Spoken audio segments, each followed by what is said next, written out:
Hello friends, continue करते हैं दिसंबर 11 की इम्पोर्टेंट न्यूज़। फर्स्ट वन हम देखेंगे सीआईसी और सीईसी के अपॉइंटमेंट से रिलेटेड। फाइन। नेक्स्ट हम देखेंगे कि यूनेस्को ने दिवाली को अपनी इंटेंजिबल कल्चरल हेरिटेज लिस्ट में इंक्लूड किया है। इसके बाद देखेंगे वेस्टर्न ट्रेगोपान की कंजर्वेशन स्टोरी, कहाँ पर ये पाया जाता है, इसका क्या आईयूसीएन स्टेटस है और क्यों इतना ज़्यादा इंपॉर्टेंट है। फाइन। इसके बाद देखेंगे यूरोपियन यूनियन ने अभी क्या किया है कि अपने यहाँ पर ग्रीन हाउस गैस एमिशंस को कट करने के लिए उनके कुछ टारगेट्स जो हैं वो लीगली बाइंडिंग टारगेट सेट किए हैं। तो ये बहुत इंपॉर्टेंट न्यूज़ है। Next, world inequality report 2026 release हुई है। तो इंडिया और वर्ल्ड के कॉन्टेक्स्ट में देखेंगे कि क्या डेटा अभी आया है और क्या चेंजेस इसमें देखने को मिले हैं। इसके बाद बहुत अच्छा आर्टिकल था मेकाले माइंडसेट डिबेट को लेकर, और साथ ही साथ क्या इंग्लिश का इंडिया में रोल हो सकता है और किस तरीके से हम अपने जो माइंडसेट है उसको ट्रांसफॉर्म कर सकते हैं। फाइन। इसके बाद नेक्स्ट न्यूज़ है new fight for spectrum in space. तो ये देखेंगे कि एक्चुअल में स्पेस को लेकर, स्पेस टेक्नोलॉजी को लेकर अभी क्या चेंजेस देखने को मिल रहे हैं और क्या रेगुलेट करने की रिक्वायरमेंट है। फाइन। तो पर्टिकुलरली ये जो मेगा कॉन्स्टिलेशंस हैं उसके कॉन्टेक्स्ट में आर्टिकल है। इसके बाद हम देखेंगे कि इंडिया जिस तरीके से डीपीआई यानी कि डिजिटल पब्लिक इंफ्रास्ट्रक्चर में इंडिया ने जो सक्सेस मिली है इंडिया को अक्रॉस द ग्लोब, ये रिकमेंड किया जाता है कि इंडिया जैसी जो है सक्सेस जो है बाकी कंट्रीज़ रेप्लिकेट करें। तो यहाँ पर यह है कि क्या इंडिया सिमिलर सक्सेस जो है वो आर्टिफिशियल इंटेलिजेंस के एरिया में भी रेप्लिकेट कर पाएगा। तो इसको लेकर बहुत अच्छा आर्टिकल है। फाइन। मेंस के लिए ये बिल्कुल रिलेवेंट है, यहाँ से क्वेश्चन एक्सपेक्ट किया जा सकता है। इसके बाद हम देखें argument on physical discipline and growth strategy.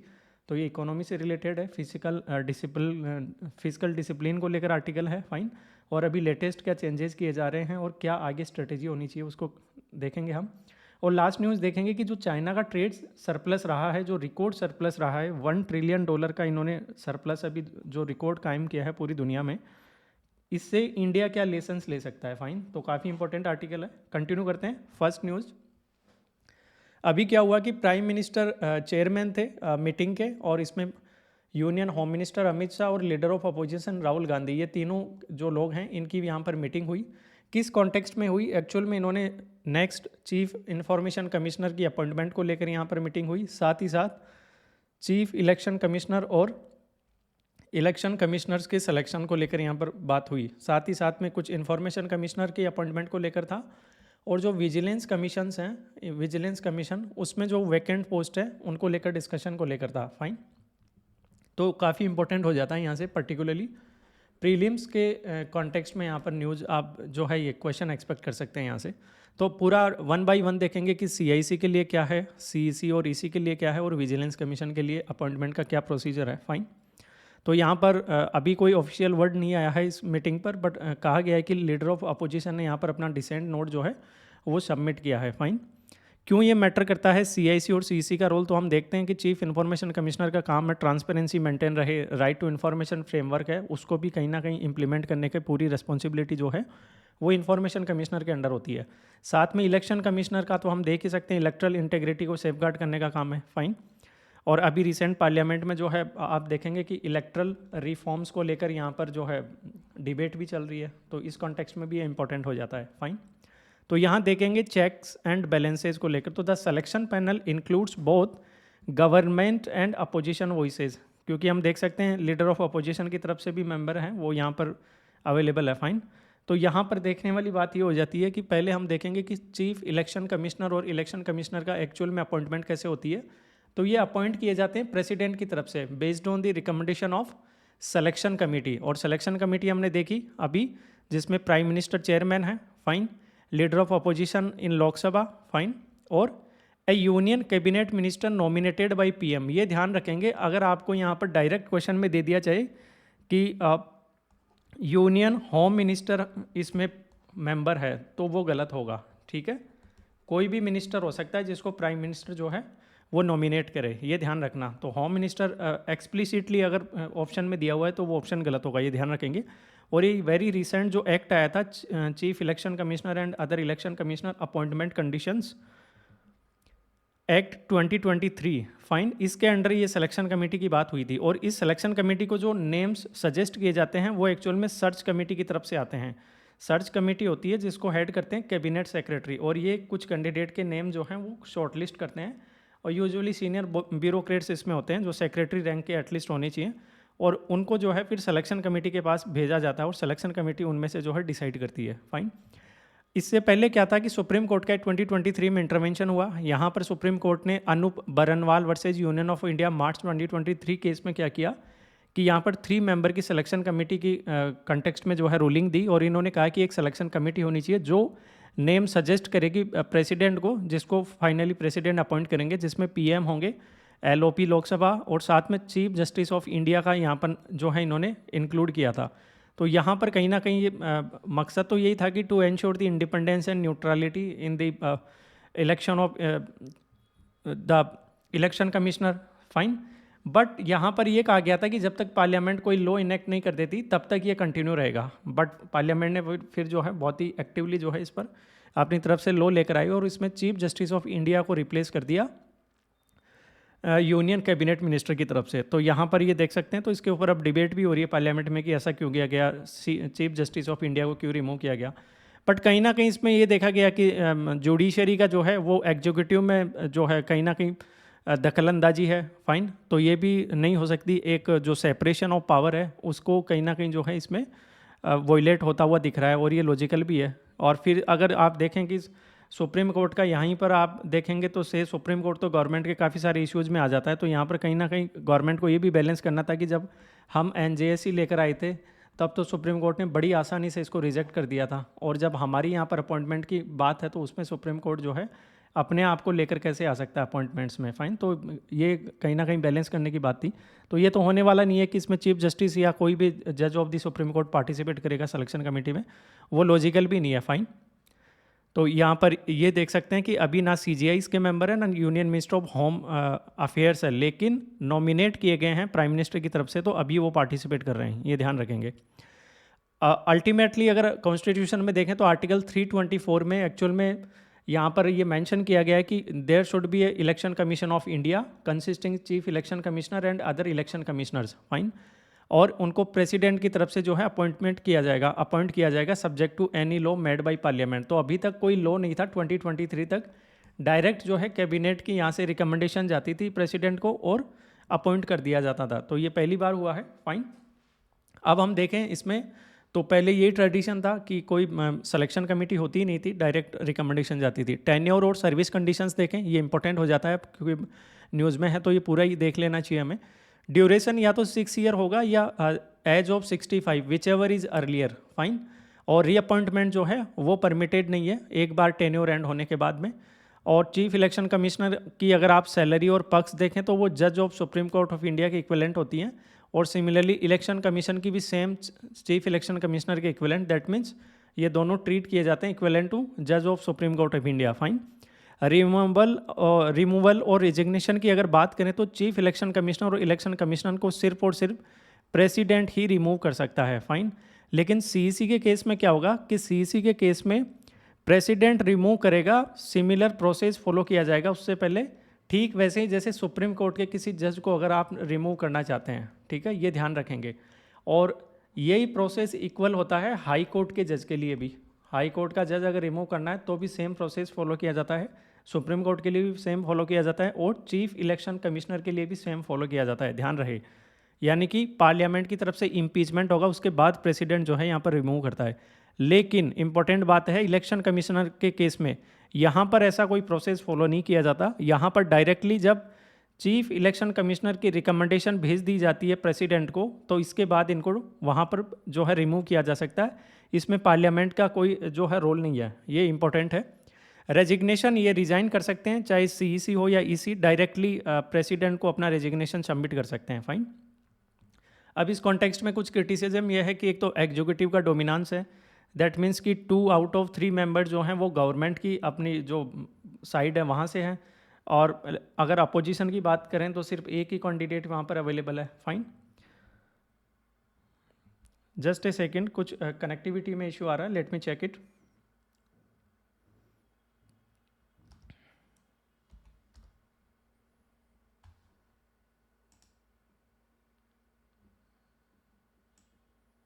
Okay, continue करते हैं। अगर कुछ इशू होगा लाइव में तो मैं रिकॉर्डिंग जो है वो रिकॉर्ड भी हो रहा है तो वो हम अपडेट कर देंगे उसमें। फाइन।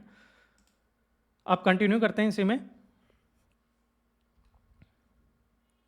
तो की क्रिटिसिज्म एक तो ये था कि एग्जीक्यूटिव का यहाँ पर जो है वो डोमिनेंस देखने को मिलता है। Next, exclusion of chief justice of India, but ये मैंने बताया ही कि सेपरेशन ऑफ पावर है तो उसमें कहीं ना कहीं आप नहीं ले सकते। आप अगर इसमें फिर जुडिशरी को भी कहीं ना कहीं जो है थोड़ा सा अपनी तरफ से एटीट्यूड डाउन करना पड़ेगा, क्योंकि एनजेएससी जैसा रिफॉर्म हम लेकर आ रहे थे जुडिशियल अपॉइंटमेंट में, तो वहाँ पर भी जो है जुडिशरी ने उसको मना कर दिया था। तो एग्जीक्यूटिव भी नहीं चाहते कि वहाँ पर जुडिशरी की जो है उसमें कोई इंटरफेरेंस हो।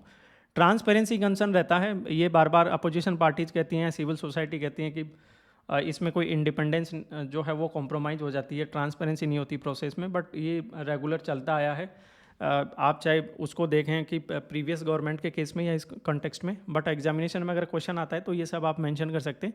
रिस्क एंड ट्रेड ऑफ की अगर बात करें तो रिस्क ऑफ पॉलिटिसाइजेशन ये रहेगा ऑब्वियसली, क्योंकि एग्जीक्यूटिव के पास जो है कंट्रोल ज़्यादा है। वो मेजोरिटी अगर एलओपी जो है वो अगर डिसेंट करता है तो इसके बाद भी 2-1 की मेजोरिटी रहेगी, तो एग्जीक्यूटिव अपनी पसंद का कैंडिडेट जो है उसको अपॉइंट कर पाएगी। फाइन।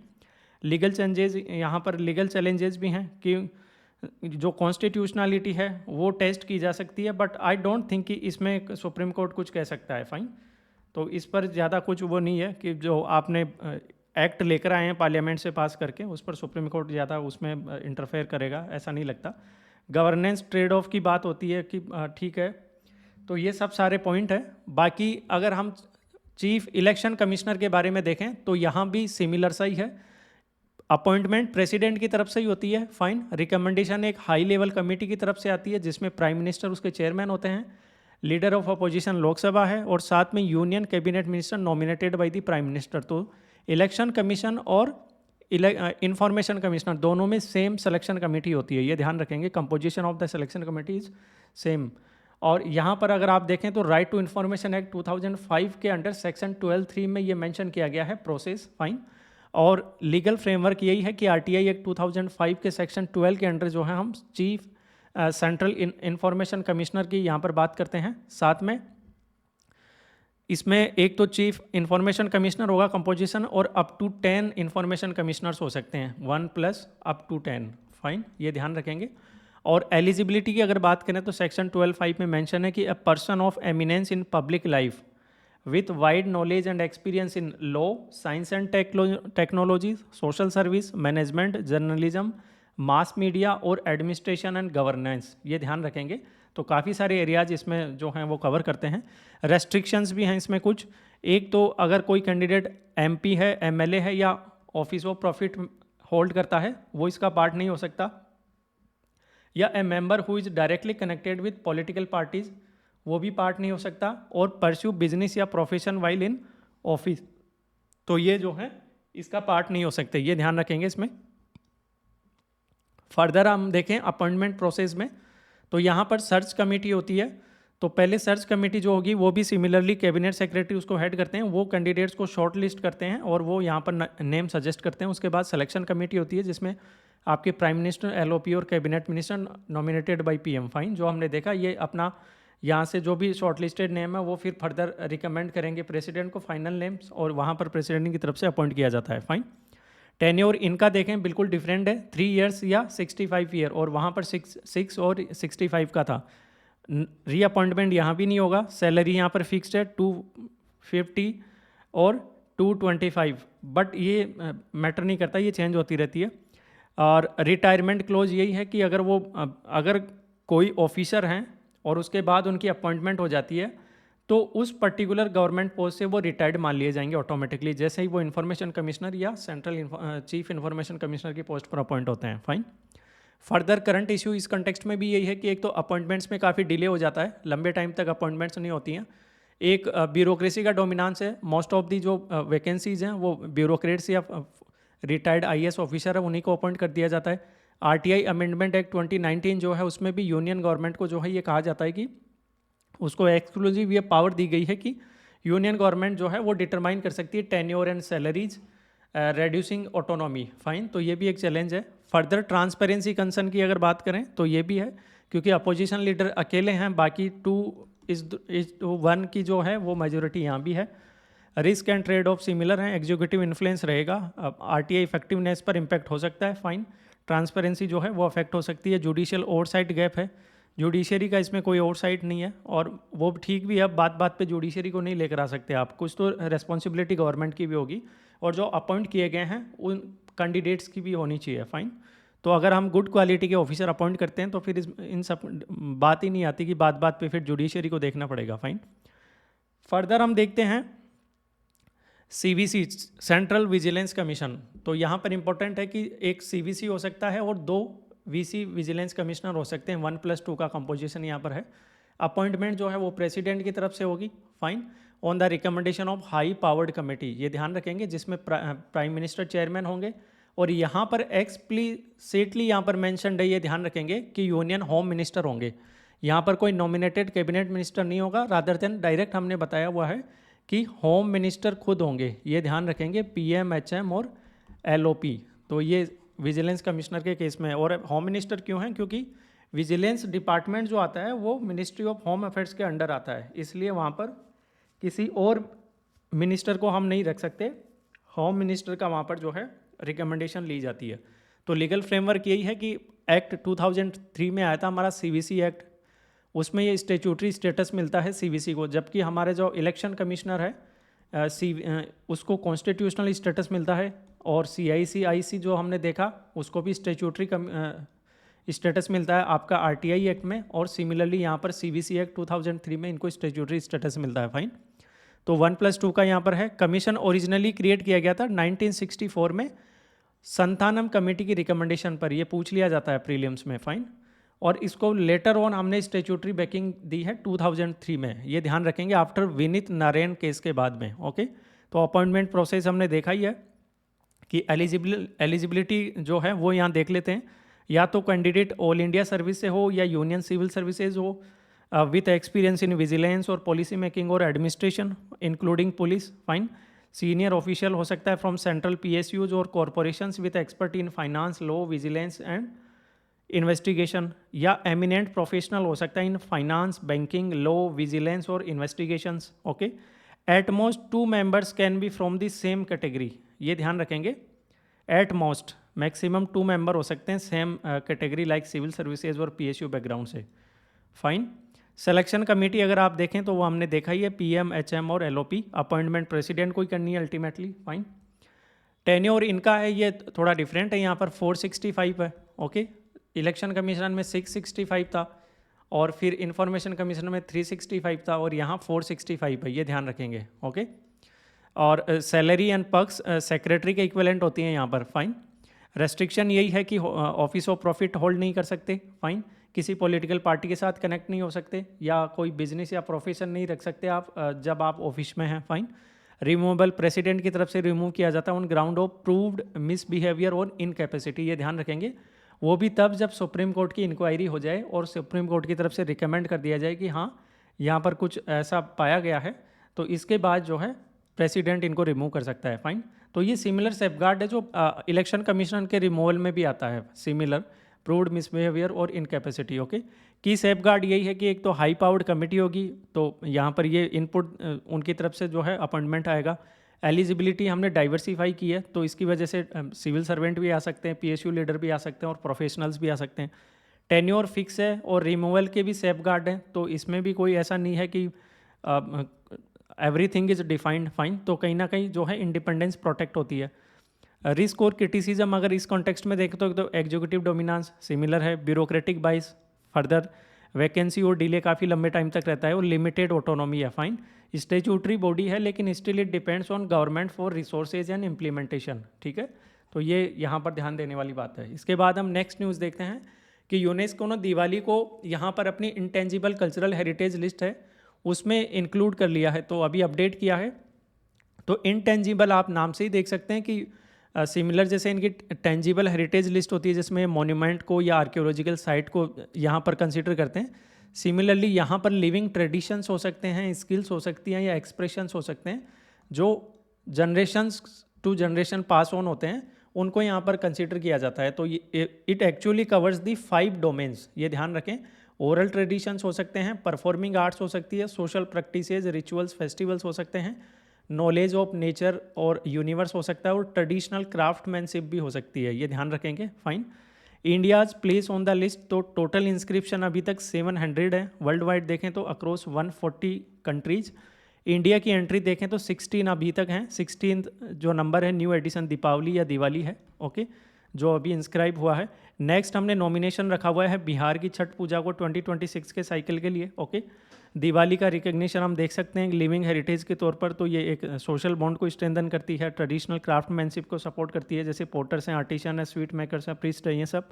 साथ में जो जेनरोसिटी एंड वेलबिंग है, इनकी वैल्यूज़ रीइंफोर्स करती है। तो दिवाली तो बहुत बड़ा फेस्टिवल हो गया हमारा, अगर through out the year India का तो सबसे बड़ा फेस्टिवल है, या हिंदू जो आपकी रिलीजन है उसमें तो सबसे बड़ा ये फेस्टिवल है। लेकिन सिर्फ हिंदू ही नहीं है, ये अक्रॉस द कंट्री और अक्रॉस द रिलीजन जो है इसको सेलिब्रेट किया जाता है। और सिर्फ इंडिया में ही नहीं, अब अक्रॉस द ग्लोब जो हमारी इंडियन डायस्पोरा है वो पूरे दुनिया में जो है इसको सेलिब्रेट करता है, और इवन जो फॉरेन फैमिलीज़ हैं वो भी अब सेलिब्रेट करने लगी हैं। तो इसलिए इसकी काफ़ी इंपॉर्टेंस हो गई है। तो अगर इसको ये स्टेटस दिया गया है तो इसकी वजह से जो है फर्दर एक बहुत बड़ा एक फेस्टिवल को भी बूस्ट मिलेगा, और उससे रिलेटेड जो भी इकोनॉमी है उसको भी बूस्ट मिलेगा।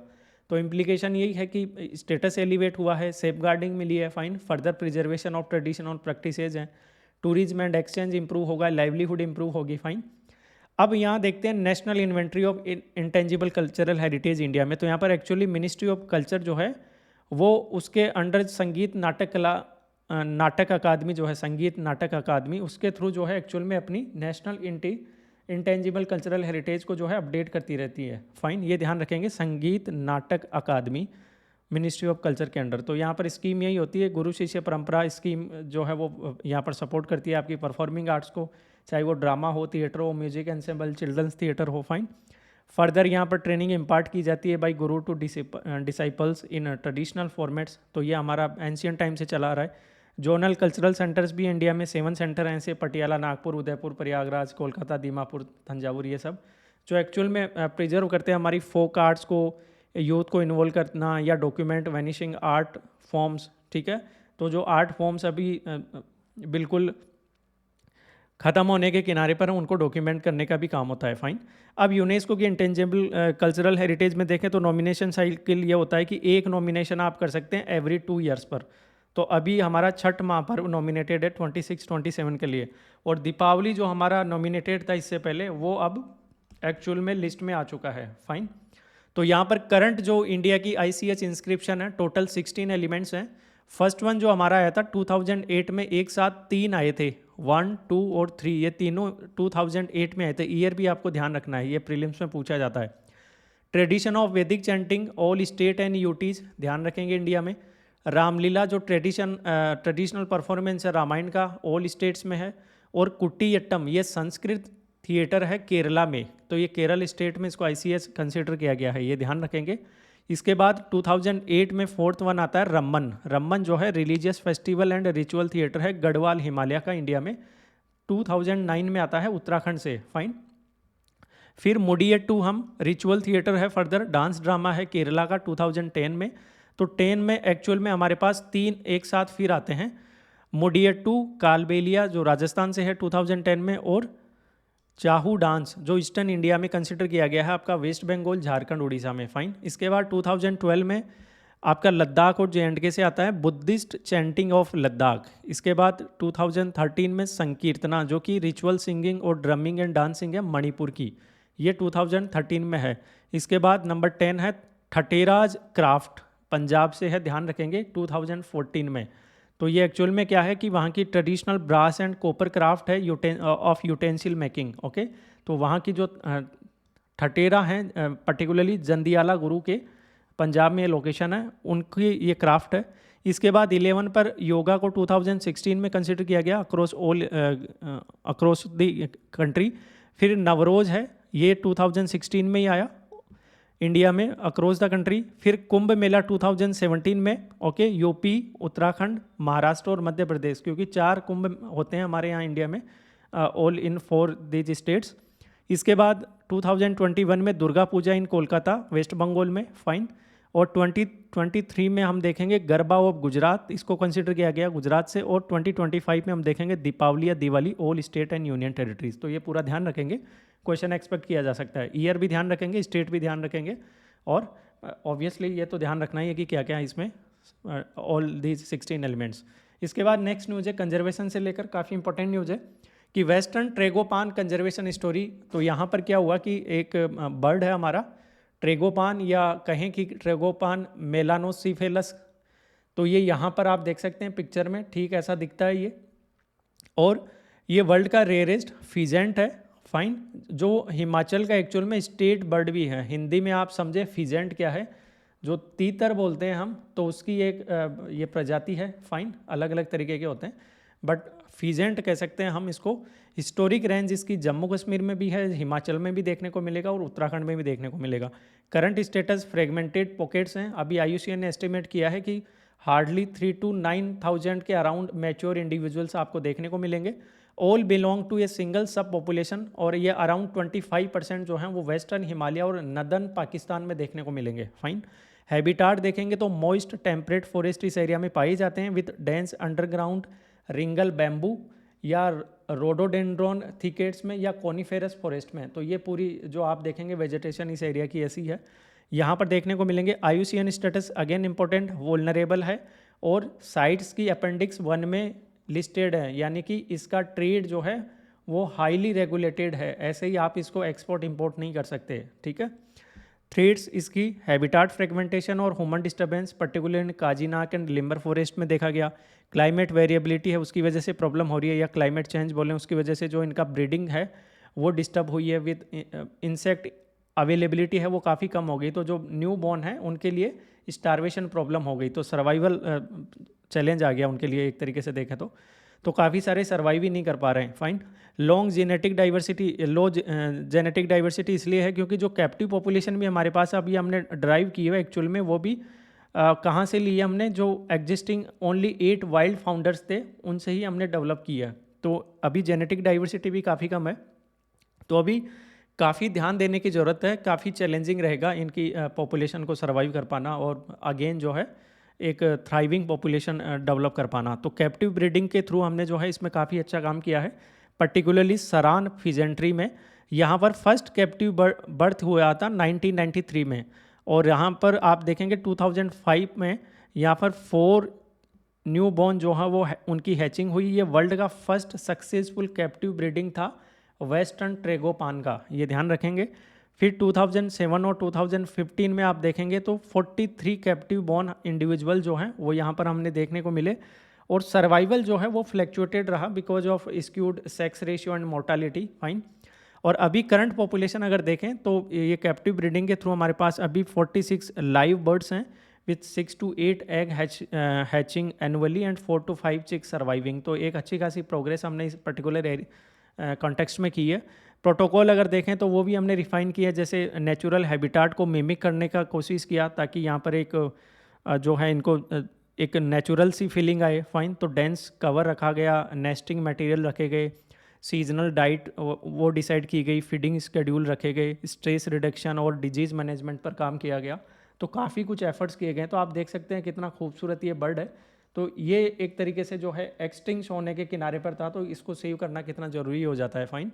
तो इन सीटू वर्सेट एक्स सीटू अगर डिबेट भी देखें तो इन सीटू का सीधा सा मतलब है कि जो आपका एग्जिस्टिंग हैबिटाट है जहाँ पर नेचुरली पाया जाता है, वहीं पर अगर आप कुछ एफर्ट करते हैं प्रोटेक्ट करने के तो वो इन सीटू हो जाता है। और एक्स सीटू ये है कि जब वहाँ पर आपके एफर्ट्स की वजह से कंजर्वेशन नहीं हो पा रहा है तो उसके बाद स्पेसीज़ को क्या किया जाता है, कैप्टिव ब्रीड किया जाता है उसके नेचुरल हैबिटेट के बजाय।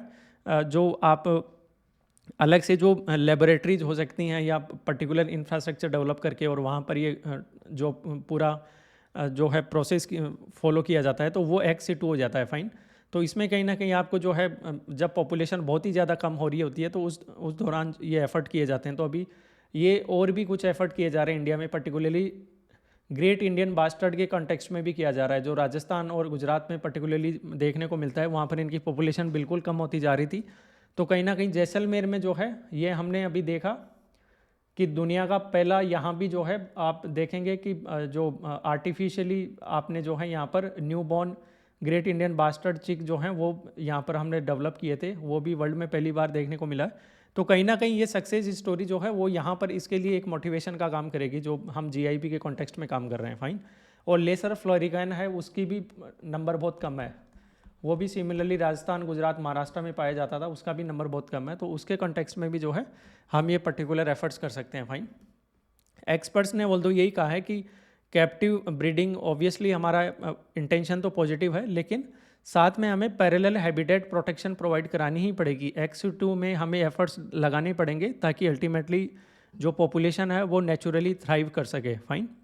तो रीवाइल्डिंग अटैम्प्ट भी किए गए कि इन सीटू में वापस इनको जो है लोकेट किया गया, या जो इनके नेचुरल हैबिटाट है, फॉरेस्ट एरिया है, उनमें इनको फिर फर्दर हमने जो है वापस रिलीज भी किया। तो एक्सपेरिमेंट हमने 2021 में किया था, और बर्ड्स को हमने रेडियो कोलार की हेल्प से जो है ट्रैक भी किया। तो यहाँ पर देखने को आया कि जो न्यू बॉर्न्स थे उनमें से एक सर्वाइव भी किया नियरली अ ईयर। फाइन।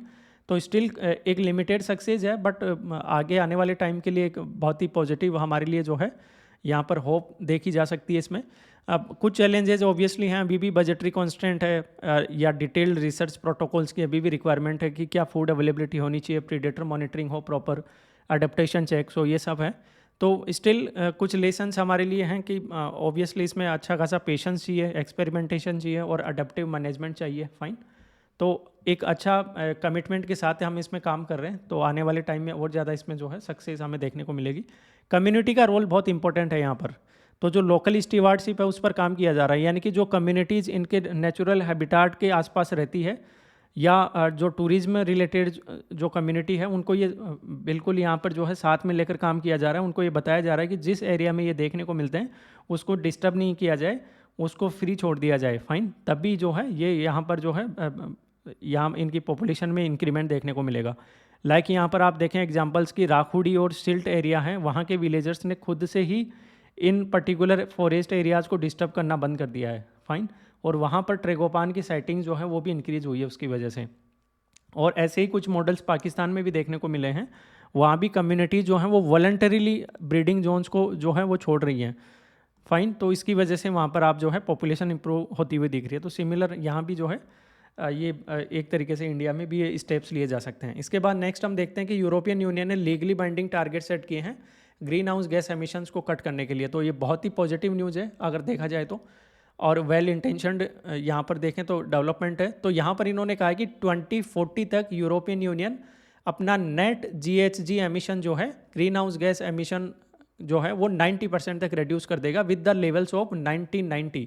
तो ये तो बहुत बड़ा आप देखेंगे, क्योंकि जनरली 2005 के लेवल को कंसिडर किया जाता है, ये तो 90 के लेवल पर गए हैं। तो ये तो बहुत ज़्यादा सोफिस्टिकेटेड इम्प्रूवमेंट की बात हो रही है यहाँ पर। फाइन। और बहुत ही एक्सट्रीम कट की बात हो सकती है, क्योंकि 1990 और 2000 के बीच में भी एमिशंस काफ़ी ज़्यादा इंक्रीज़ हो गए थे। फाइन। तो अभी टाइमलाइन क्या रखी गई है, करंट टारगेट ये है कि 2030 तक 55% एटलीस्ट इतना रिडक्शन करना है, और न्यू इंटरमीडिएट टारगेट ये दिया गया है कि 90% तो करना ही करना है 2040 तक। फाइन। और लॉन्ग टर्म का गोल है कि नेट जीरो अचीव करना है 2050 तक। फाइन। ये ध्यान रखेंगे। की फीचर्स ऑफ द एग्रीमेंट अगर हम देखें,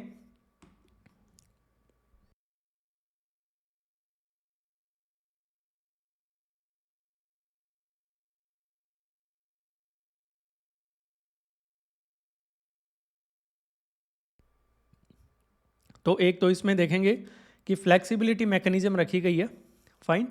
कि इसमें high quality international carbon credit है वो यूज किए जा सकते हैं, लेकिन वो 2036 से ही किए जा सकते हैं, उससे पहले नहीं कर सकते आप।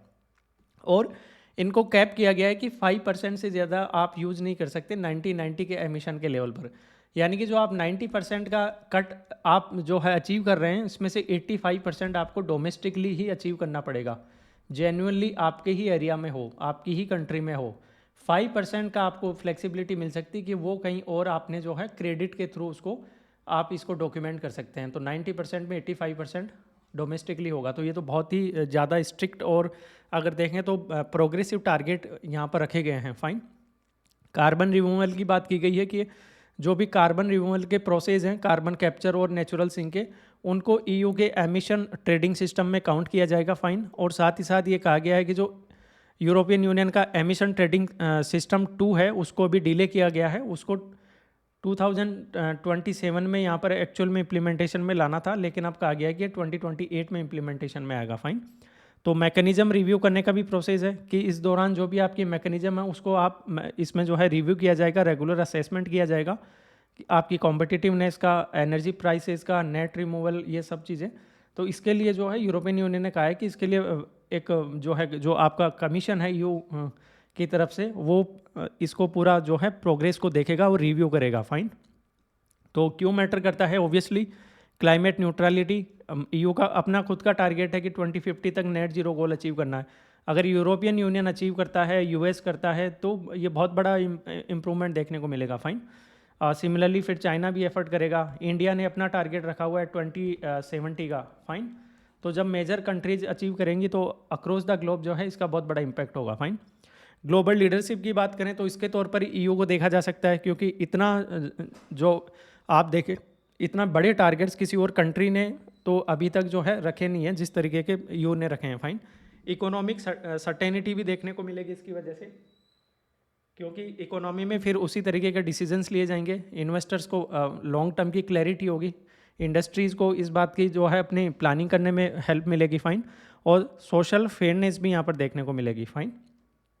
तो ये सब एफर्ट्स हैं। चैलेंज होंगे ऑब्वियसली, कुछ ट्रेड ऑफ्स भी होंगे, लाइक कॉम्पिटिटिवनेस के कंसर्न यहाँ पर रहने वाले कि कुछ मेंबर स्टेट्स हैं वो आर्ग्यू किए हैं उन्होंने कि ये टारगेट्स बहुत ज़्यादा एम्बिशियस हैं और ये उनकी जो डोमेस्टिक इंडस्ट्री उसको हर्ट कर सकते हैं, लाइक पोलैंड और हंगरी, क्योंकि ईयू के सभी मेंबर्स तो इक्वली पावरफुल नहीं है इकोनॉमी वाइज देखा जाए तो, या कैपेबल नहीं है। फाइन। तो कहीं ना कहीं उनमें जो है कंपटीशन तो रहेगा, बट कुछ ना कुछ जो है इनइक्वालिटी वाला इशू भी रहेगा। फाइन। साथ में कार्बन क्रेडिट, रिलायंस की बात करें तो इस पर रिलायंस रखा गया है, लेकिन इसको कैप किया गया है इस बार। तो डोमेस्टिक एफर्ट्स जो हैं वो रखे जाएंगे। तो ये पहली बार बहुत ही अच्छा इसमें जो कैप किया है वो एक पॉजिटिव न्यूज़ है, क्योंकि इसमें जेन्युइन एफर्ट्स देखने को मिलेंगे डोमेस्टिक एरिया में। Energy affordability, fine. तो ये भी इम्पोर्टेंट हो जाता है कि फिर हाउस होल्ड के लिए और स्मॉल बिजनेस के लिए जो है आप अफोर्डेबल एनर्जी प्रोवाइड करा पाएँ, ये भी क्रिटिकल हो जाता है। साथ में इम्प्लीमेंटेशन गैप की बात आ जाती है। फाइन। क्योंकि ईयू ने अभी तक कहा, अगर आप अभी का डेटा देखें ईयू का, तो अभी तक एमिशंस 37% से इन्होंने जो है ऑलरेडी रिड्यूस कर दिए हैं। ये ध्यान देने वाली बात है। लेकिन 90% की स्केलिंग को अचीव कर पाना, इसके लिए बहुत मैसिव एक्सेलरेशन चाहिए इनको, चाहे रिन्यूएबल एनर्जी हो, एफिशिएंसी हो, कार्बन रिमूवेबल टेक्नोलॉजीज हो। इसमें काफ़ी एडवांस और काफ़ी मैसिव एफर्ट्स इनको लगाना पड़ेगा। फाइन। तो देखना पड़ेगा आने वाले टाइम में। एक एम्बिशियस और प्रेगमेटिक टारगेट हैं, बट देखते हैं, क्योंकि इसके लिए डीप डिकार्बोनाइजेशन पर काम करना होगा। फाइन। फेयरनेस भी मेंटेन करनी होगी और कॉम्पिटिटिवनेस भी यहाँ पर देखने को मिलेगी। So let's see, execution will be the real test. Next news है वर्ल्ड इनइक्वालिटी रिपोर्ट 2026। फाइन। तो ये अभी रिलीज़ की गई है। ये वर्ल्ड इनइक्वालिटी लैब की तरफ से रिलीज़ की जाती है, जिसमें कुछ की इकोनॉमिस्ट जो हैं वो यहाँ पर काम करते हैं और उनकी तरफ से जो है ये अल्टीमेटली जो है ये रिपोर्ट प्रिपेयर की जाती है, जिसमें एक फेमस इकोनॉमिस्ट थॉमस पिकेटी भी यहाँ पर हैं। यहाँ पर ये कहा गया है कि जो ग्लोबल इनइक्वालिटी है वो और फर्दर डीप हुई है। फाइन। इंडिया के कॉन्टेक्स्ट में इन्होंने कहा, तो इंडिया के कॉन्टेक्स्ट में देखें तो इंडिया के जो टॉप 10% जो आपके अर्नर्स हैं उनका इनकम डिस्ट्रीब्यूशन देखा जाए तो वो 58% ऑफ नेशनल इनकम कवर करते हैं। फाइन। और बॉटम 50% अर्नर्स हैं, उनके पास सिर्फ 15% ऑफ नेशनल इनकम है। तो आप देख सकते हैं जो आप इनइक्वालिटी का लेवल। और 22 की रिपोर्ट में क्या था, ये 57% था, तो ये स्लाइटली इंक्रीज हुआ है। और बॉटम 50% का जो है ये भी और फर्दर जो है इसमें स्लाइट ही जो है इंक्रीमेंट हुआ है इसमें भी, तो कोई ज़्यादा फर्क नहीं है। वेल्थ डिस्ट्रीब्यूशन की बात करें इंडिया में तो टॉप 10% अर्नर के पास 65% ऑफ टोटल वेल्थ है, जबकि टॉप 1% के पास 40% ऑफ टोटल वेल्थ है। यानी कि इनमें भी अल्ट्रा जो वेल्दी पर्सन है उनके पास और ज़्यादा जो है कंसंट्रेशन ऑफ वेल्थ है। तो इनमें भी कंपटीशन देख सकते हैं आप। एवरेज लेवल अगर देखें तो annual income per capita India में अगर देखें तो 6200 यूरो परचेजिंग पावर पैरिटी पर ये बताई गई है। और एवरेज वेल्थ अगर देखें तो 28,000 यूरो PPP पर आप देख सकते हैं। जेंडर इनइक्वालिटी तो ये बहुत बड़ा कंसर्न है। फीमेल लेबर पार्टिसिपेशन है वो सिर्फ 15.7% है, जो कि स्टेगनेंट रहा है फॉर अ डिकेड। वीमेन जो हैं वो एक्चुअल में अर्न करती हैं 61% ऑफ मेंस आर्ली वेजेस, ये आप देख सकते हैं। तो क्यों वीमेंस को जो है वो सैलरी कम मिलती है in compare to male candidate, ये देखा गया है। और अनपेड वर्क है उसको एक्सक्लूड करके ये डिस्कस किया गया है, क्योंकि काफ़ी सारा अनपेड वर्क भी करती हैं महिलाएं, अगर घर पे देखें, फाइन, फैमिली का जो भी काम होता है उसमें। तो इंक्लूडिंग अनपेड लेबर देखेंगे तो आप देखेंगे कि वीमेन का शेयर जो है वो फिर 32% तक ही आ जाता है, बहुत ही कम हो जाता है, फाइन। तो ये बहुत बड़ा चैलेंज है, इसमें बहुत जल्दी से हमें ट्रांजिशन और ट्रांसफॉर्म करने की रिक्वायरमेंट है। अब ग्लोबल लेवल पर देखें तो यहाँ पर आप देखेंगे कि दुनिया के जो टॉप 0.001% जो अर्नर्स हैं, यानी कि लगभग ये बनता है 60,000 मल्टी मिलियनियर्स, ये जितना एंटायर बॉटम हाफ है, यानी कि लो 50% के पास जितनी इनकम है उतनी सिर्फ और सिर्फ इन 60,000 मल्टी मिलियर्स के पास इसकी भी 3 टाइम्स वेल्थ है, ये ध्यान रखेंगे, 3 टाइम्स। तो कितना ज़्यादा इनक्वालिटी लेवल है। और ग्लोबल टॉप 10% जो अर्नर्स हैं उनके पास पूरी वेल्थ का 75% है, रेस्ट ऑफ द 90% के पास सिर्फ और सिर्फ 25% रह जाता है। और ग्लोबल टॉप 1% के पास 37% ऑफ वेल्थ है, जो कि आप बॉटम 50% का 18 टाइम्स है। So you can see the stark difference. Extreme concentration आप देख सकते हैं कि जो टॉप 1 है in a million, about 56,000 adult निकल कर आता है ये, तो इनके पास 1 बिलियन यूरो एवरेज वेल्थ है। और अगर टॉप 1 इन 100 मिलियन में देखें तो हार्डली 56 एडल्ट वर्ल्ड वाइड देखने को मिलेंगे जिनके पास 53 बिलियन एवरेज वेल्थ है, 50 बिलियन यूरो, फाइन। तो wealth of a single individual जो इस लेवल पर है, यहाँ पर यह भी देखा गया कि कुछ इंडिविजुअल के पास इतनी ज़्यादा इनकम है कि वो किसी जो सब सहारन अफ्रीकन नेशंस हैं उनकी पूरी की पूरी जीडीपी से भी ज़्यादा उनके पास आपको इनकम देखने को मिलेगी। आप इसमें ये देख सकते हैं कि दुनिया का जो सबसे बड़ा बिलियनियर इस टाइम जो है इलॉन मस्क, उसने अभी $1 ट्रिलियन की तो अपनी सैलरी की बात की है, फाइन। तो अगर आप ये देखें टेस्ला में से $1 ट्रिलियन की सैलरी, तो इतनी तो आप देखेंगे कि काफ़ी सारी कंट्रीज़ की, इवन अफ्रीका की किसी भी कंट्री की इकोनॉमी या जीडीपी नहीं है ये देख लें, किसी भी कंट्री की जीडीपी नहीं है ये $1 ट्रिलियन तक। तो आप देख सकते हैं एक बिलियनर पूरी की पूरी कंट्री को खरीद सकता है या कई सारी कंट्रीज़ को खरीद सकता है, इतना ज़्यादा उसके बाद जो है आप इनकम देख सकते हैं, कंसंट्रेशन। तो ये बहुत ही वाइड स्प्रेड इनक्वालिटी है, सिर्फ इंडिया में नहीं, अक्रॉस द प्लेनेट है, ये पूरे प्लेनेट पर आप देखेंगे। तो अगर इंडिया और चाइना का भी यहाँ पर कंपैरिजन किया गया है कि 1980 से लेकर 2025 के बीच में चाइना और इंडिया में क्या चेंज हुआ, तो 1980 में इंडिया और चाइना लार्जली जो थे सिमिलर लेवल पर थे, bottom half of global distribution में आते थे।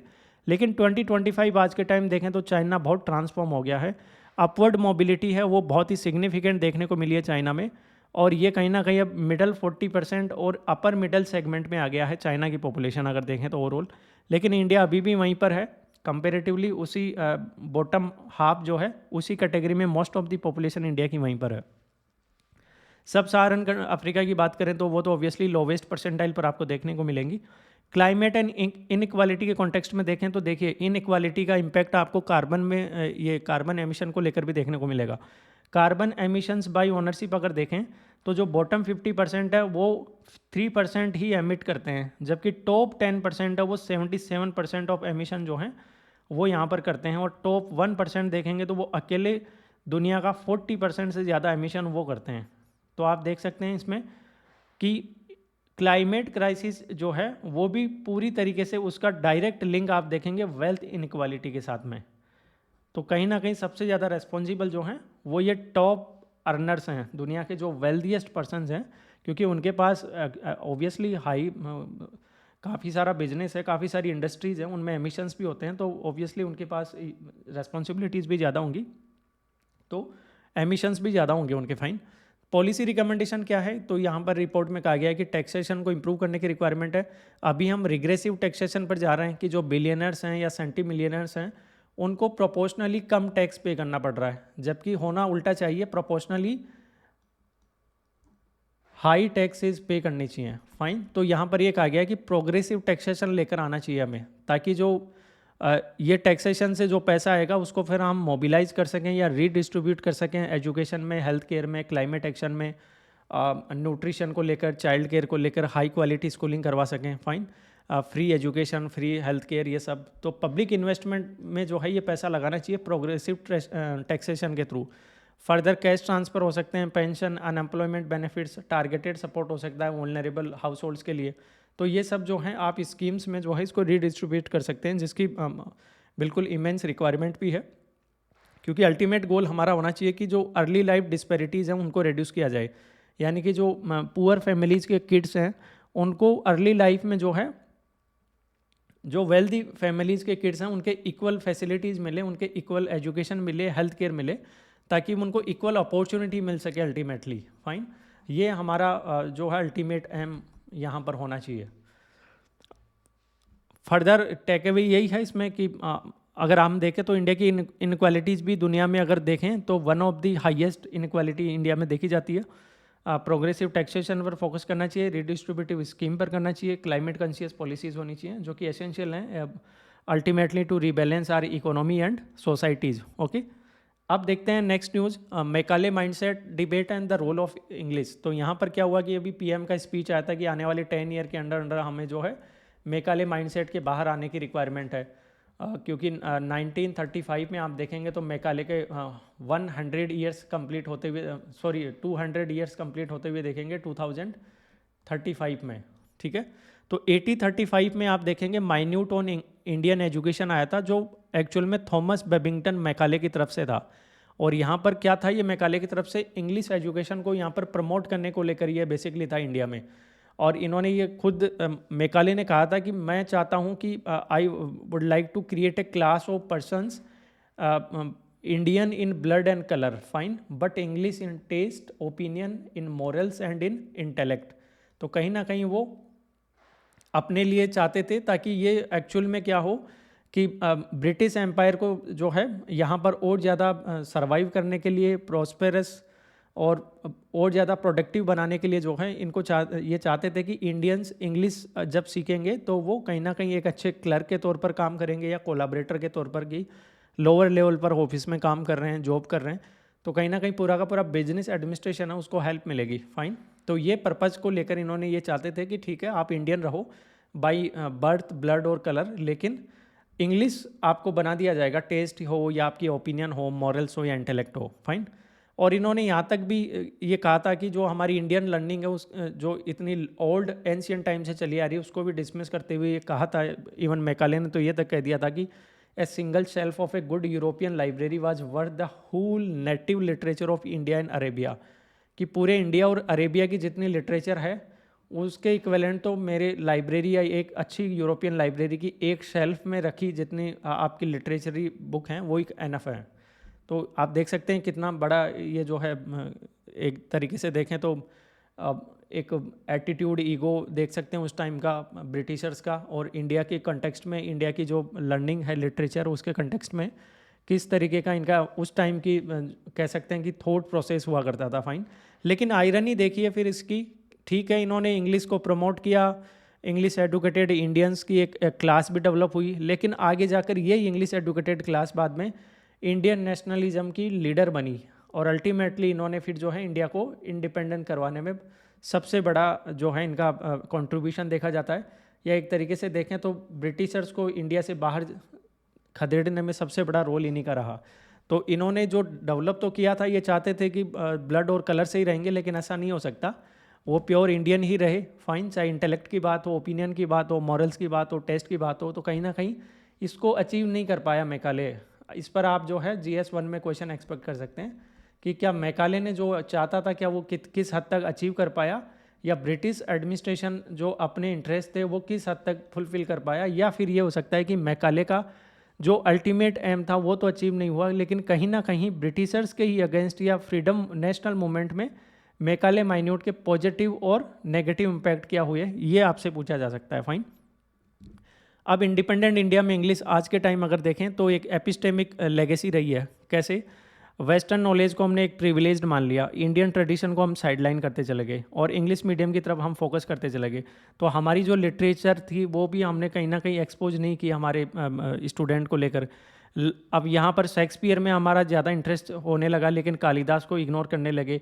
ग्रीस और रोम की लिटरेचर में फोकस किया हमने, लेकिन महाभारत को इग्नोर किया। फाइन, तो कहीं ना कहीं जो है हमने ही ये एक हैबिट जो है वो बिगाड़ ली हमारी, और माइंडसेट का इशू भी होने लगा। फिर हमने इंग्लिश को जो है सुपीरियर मानने लगे कि जिसको इंग्लिश नहीं आती वो जो है उसकी सुपीरियरिटी नहीं है, उसको नॉलेज ही नहीं है या उसकी अंडरस्टैंडिंग ही नहीं है। और जिसको इंडियन नॉलेज है उसको हमने मान लिया कि ठीक है इंडिया की नॉलेज है, बट ये कोई खास इंसान नहीं है जब तक इसको इंग्लिश बोलनी नहीं आती, इंग्लिश रीड नहीं करना आता, या इंग्लिश की लिटरेचर या इससे रिलेटेड नॉलेज नहीं है। फाइन, तो ये एक बहुत ही गलत माइंडसेट हमने डेवलप कर लिया। ये हमारी इंडियन फैमिलीज़ में तो आया ही आया, पहले सोसाइटी में आया, उसके बाद अब फैमिलीज़ में चल रहा है। फाइन, अब इंग्लिश मीडियम स्कूल में ही जाएगा बच्चा, ये पूरा वो चल रहा है। ठीक है, उसको भेजिए, कॉम्पिटिटिव बनाइए, लेकिन ये कैसे हो सकता है कि हम बाकी लैंग्वेज की जो नॉलेज है और लिटरेचर हमारी इंडियन उसको इन्फीरियोरिटी के लेवल पर रख दें? ऐसा नहीं हो सकता। इंग्लिश को एक मीन के तौर पर ही रखना चाहिए कि इंग्लिश एक टूल है जिसके थ्रू हम ग्लोबल लेवल पर जो है एक अच्छा जो है कॉम्पिटिटिव हो सकते हैं या एज ले सकते हैं। बस इससे ज़्यादा हमें इंग्लिश को जो है वेटेज नहीं देना चाहिए। इवन हमने जो हमारे जो इंडियन टेक्स्ट थे उनको भी हम इंग्लिश ट्रांसलेशन में अवेलेबल करवा लिया, तो अब इस वजह से भी हमारी लैंग्वेज पीछे हो गई, क्योंकि जो हमारा यहाँ का लर्निंग का जो भी मटेरियल था वो भी इंग्लिश में अवेलेबल है। फाइन, तो इस वजह से भी हमने इंग्लिश को प्रेफर करना स्टार्ट किया। बट कंटेम्प्रेरी पैराडॉक्स ये हो गया कि पॉलिटिकली आज भी हमारे लीडर्स जो हैं वो बार बार कहते हैं कि हम इंग्लिश को जो है वो एक हमारा एक कॉलोनियल रेजिड्यू है, इसके अगेंस्ट हमें बात करनी ही पड़ेगी। फाइन, क्योंकि इंग्लिश जो है वो अल्टीमेट हमारा जो है पार्ट नहीं हो सकता, हमारी जो भी ट्रेडिशन है, कल्चर है उसका। बट आज की रियलिटी यही है कि फैमिलीज़ खुद सेक्रीफाइस कर रही हैं इंग्लिश मीडियम जो जिनमें हाई फ़ी इनको पे करनी पड़ती है, उसके बावजूद इंग्लिश मीडियम स्कूल को प्रेफर करती हैं। और इसी वजह से कहीं ना कहीं जो प्रैक्टिकल रोल है इंग्लिश का उसको देखकर ये सब हो रहा है, क्योंकि इंडिया का जो आईटी बूम है वो भी इंग्लिश की वजह से देखा होगा आपने, क्योंकि बीटेक के जो स्टूडेंट हैं mainly English medium school, English medium colleges के, उन्होंने पूरी दुनिया में झंडा गाड़ा है। लैंग्वेज ऑफ डिप्लोमेसी इंग्लिश आज की, एकेडमिया में देख लें, लिटरेचर में देख लें, सुप्रीम कोर्ट के जजमेंट्स में भी आप इंग्लिश ही देखेंगे, वही एक ओनली लैंग्वेज है। फाइन, साइंटिफिक पेपर में देखेंगे आप इंग्लिश को प्रेफर किया जाता है। तो कहीं ना कहीं आप देखेंगे कि इंडिया इंक्रीजिंगली जो है वो दुनिया के साथ में अब हमारा जो कम्युनिकेशन भी इंक्रीज हो रहा है। अब अब्रॉड में हमारे बच्चे भी जा रहे हैं, फैमिलीज़ भी जा रही हैं, अब हमारा कम्युनिकेशन जो है वो भी इंक्रीज होता जा रहा है डे बाय डे। तो इस वजह से भी इंग्लिश के साथ हमारा जो इन्वॉल्वमेंट है वो इंक्रीज होता जा रहा है। तो ये है कि इंग्लिश को हम इग्नोर तो नहीं कर सकते। इवन रियलिटी ये है कि इंग्लिश हमारी अपनी एक अब कोई फॉरेन लैंग्वेज नहीं रह गई है हमारे लिए, हमारी अपनी यहाँ की। अब आप देखेंगे कि हमारा एसेंट है, हमारी इडियम है, हमारी इमेजिनेशन का पार्ट बन चुकी है। तो इंग्लिश जो है वो इंटीग्रल पार्ट बन चुकी है हमारी लाइफस्टाइल का, और इसमें कोई वो नहीं है। लेकिन हमें माइंडसेट डिफरेंट रखना होगा। माइंडसेट मैकाले वाला माइंडसेट नहीं रख सकते कि इंग्लिश है तो मतलब आप सुपीरियर हैं, बाकी नहीं है, इससे बाहर आना पड़ेगा। फाइन, क्योंकि लैंग्वेज ही अल्टीमेटली इंग्लिश जो है एक लैंग्वेज ही है। ये आपके बात करें कि आपकी इंटेलिजेंस को शो नहीं करती। फाइन, तो लैंग्वेज तो अलग अलग हो सकती हैं, फ्रेंच हो सकती है, ब्रिटिश हो सकती है। फाइन, या आप देखें कि और डिफरेंट कंट्रीज रशियन हो सकती है। तो इसकी वजह से सुपीरियरिटी डिसाइड नहीं होती, और ये हमें सीखना पड़ेगा। पर्टिकुलरली जो ग्लोबल एग्जांपल्स है जैसे जापान, चाइना, साउथ कोरिया हैं, इन्होंने भी मॉडर्नाइज़ किया, अपने यहाँ के लोगों को इंग्लिश भी सिखाई इन्होंने और अपनी इकोनॉमी और अपनी कंट्री को मॉडर्नाइज़ किया, लेकिन इन्होंने अपनी नेटिव लैंग्वेज को अबेंडन नहीं किया, उसको इक्वली जो है इन्होंने फॉलो किया, उसको प्रमोट किया। और ये भी आज इक्वली या इवन मोर क्वालिफाइड और मोर कॉम्पिटिटिव हैं ग्लोबल लेवल पर अगर देखा जाए तो इंडिया के कंपैरिजन में। तो हमें जो है पूरी की पूरी तरीके से जो है इंग्लिश पर पूरा रिलाई नहीं कर देना चाहिए। मल्टी लैंग्वेज है उसके ऊपर फोकस करना चाहिए, जैसे हिंदी है नदर्न इंडिया में तो उसको प्रमोट करना चाहिए। सदर्न इंडिया की जो अपनी रीजनल लैंग्वेज है, तमिल है, तेलुगु है, उनको भी इक्वली जो है हमें प्रमोट करना चाहिए। फाइन, चाहे मराठी हो गई या नॉर्थ ईस्टर्न की जो लैंग्वेज हैं, तो वहाँ की जो पॉपुलेशन है उनको वो सभी लैंग्वेज में जो है वो प्रोफिशिएंट होनी चाहिए, ताकि ना तो उनका कनेक्ट जो है वो अपने एरिया से डिसकनेक्ट हो वो, और ना ही जब वो ग्लोबल लेवल पर आएँ तो वहाँ पर या नेशनल लेवल पर जो है वो इन्फीरियरिटी वाला कॉम्प्लेक्स हो, तो ना तो वो इन्फीरियर रहें और ना ही अपने एरिया में सुपीरियरिटी का कहीं एटीट्यूड आए। फाइन, क्योंकि वहाँ के लोकल लैंग्वेज के साथ भी उनका कनेक्ट होना चाहिए। तो ये अल्टीमेटली यहाँ पर आर्टिकल में ये मेंशन किया गया और यहाँ पर आप क्वेश्चन एक्सपेक्ट कर सकते हैं। यानी कि ये है कि इंग्लिश तो रहना ही रहना है, लेकिन इसको हमारी पेडेस्टल से डीथ्रोन करने की रिक्वायरमेंट है। फाइन, इसको एकदम ऊपर टॉप पे रखने की ज़रूरत नहीं है। न्यू एजुकेशन जो नेशनल एजुकेशन पॉलिसी 2020 आई उसमें भी जो है मदर टंग पर एम्फेसिस दिया गया है, जो एक बहुत ही इम्पोर्टेंट है। साथ में अगर हम बाहर की चीज़ें पढ़ रहे हैं, लाइक यहाँ पर ऑथर ने कहा है कि हमें कालिदास को भी पढ़ना चाहिए अलोंग साइड दी शेक्सपियर, उपनिषद भी पढ़नी चाहिए अलोंग साइड प्लेटो, और रामायण भी पढ़नी चाहिए अलोंग साइड बाइबल। तो ये बैलेंस हमें रखना होगा, हमारी अपनी जो लोकल आर्ट और लिटरेचर है उसको इक्वली जो है यहाँ पर प्रमोट करने की रिक्वायरमेंट है। फाइन, तो फाइनल थॉट यही है कि India soul does not reside in one tongue, okay, या इन वन लैंग्वेज, ये रियलिटी है। फाइन, अब देखते हैं next news, new fight for spectrum in space. तो ये साइंस एंड टेक का इंपॉर्टेंट है, स्पेस टेक्नोलॉजी से रिलेटेड आर्टिकल है, काफ़ी इंपॉर्टेंट हो जाता है। यहाँ पर ये देखेंगे कि पर्टिकुलरली जो अभी हम देखते हैं, एक ज़माने में क्या होता था कि मून के जो मिशंस थे उसको लेकर कंपटीशन हुआ था और रशिया और यूएस में, और रशिया नहीं हुआ था उस टाइम, यूएसएसआर और यूएसए में। फाइन, मून पर बार बार मिशन भेजे जाते थे, बट ये कोई बड़ी बात नहीं थी कि एक अर्थ की ऑर्बिट से निकला और मून पे चला गया। फाइन, लिमिटेड नंबर था, एक पर्टिकुलर पीरियड तक चला, किसी ने 10 सैटेलाइट भेज दिए, किसी ने 15 भेज दिए बस। अब क्या हो रहा है, अब अर्थ की ही ऑर्बिट में जो है कंजेशन बढ़ रहा है, और वो क्यों हो रहा है, क्योंकि अब मेगा कॉन्स्टिलेशन का कॉन्सेप्ट आ गया है। मेगा कॉन्स्टिलेशन में क्या होता है, आपका सैटेलाइट्स की एक लार्ज फ्लीट होती है एक सिंगल कंपनी की, जो एक्चुअल में आपको प्रोवाइड कराती है इंटरनेट की एक्सेस, फाइन, ग्लोबली।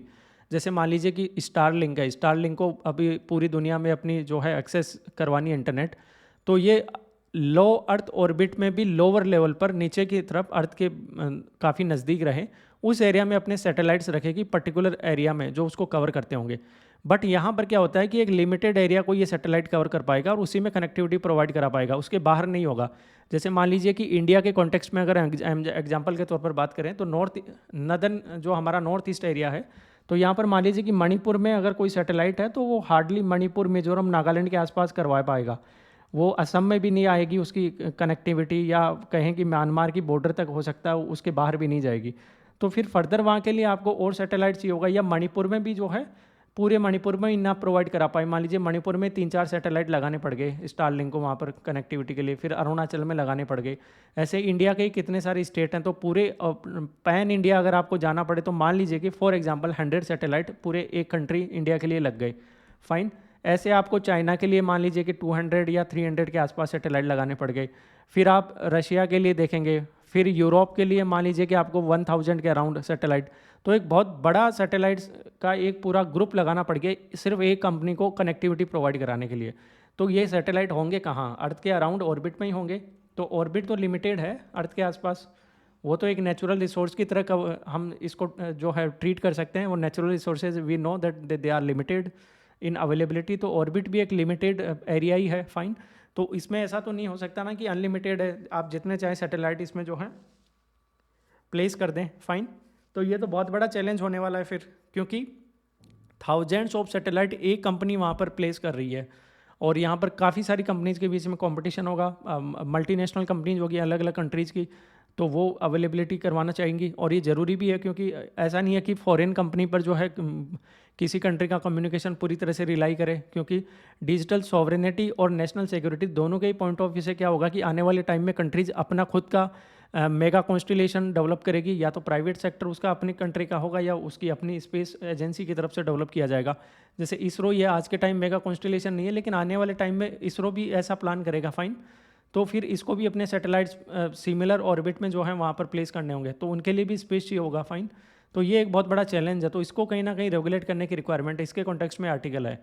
तो आप यहाँ पर देखेंगे कि स्पेक्ट्रम एक तो रिक्वायरमेंट है, क्योंकि जो ये सैटेलाइट है उनका डिफरेंट स्पेक्ट्रम होना चाहिए, अदरवाइज इनका कम्युनिकेशन जो रेडियो फ्रिक्वेंसी है वो आपस में डिसरप्ट होगी, तो इसकी वजह से आपको क्लियर जो कम्युनिकेशन है वो ही नहीं हो पाएगा। फाइन, तो एक तो स्पेक्ट्रम है वो भी लिमिटेड है, साथ में ऑर्बिटल स्लॉट है वो भी लिमिटेड है। फाइन, कि इनकी फिजिकल पोजीशन है वो स्पेस में कहाँ होगी, तो दोनों लिमिटेड हैं और हाईली कॉन्टेस्टेड हैं, बहुत ज़्यादा कंपटीशन है अभी।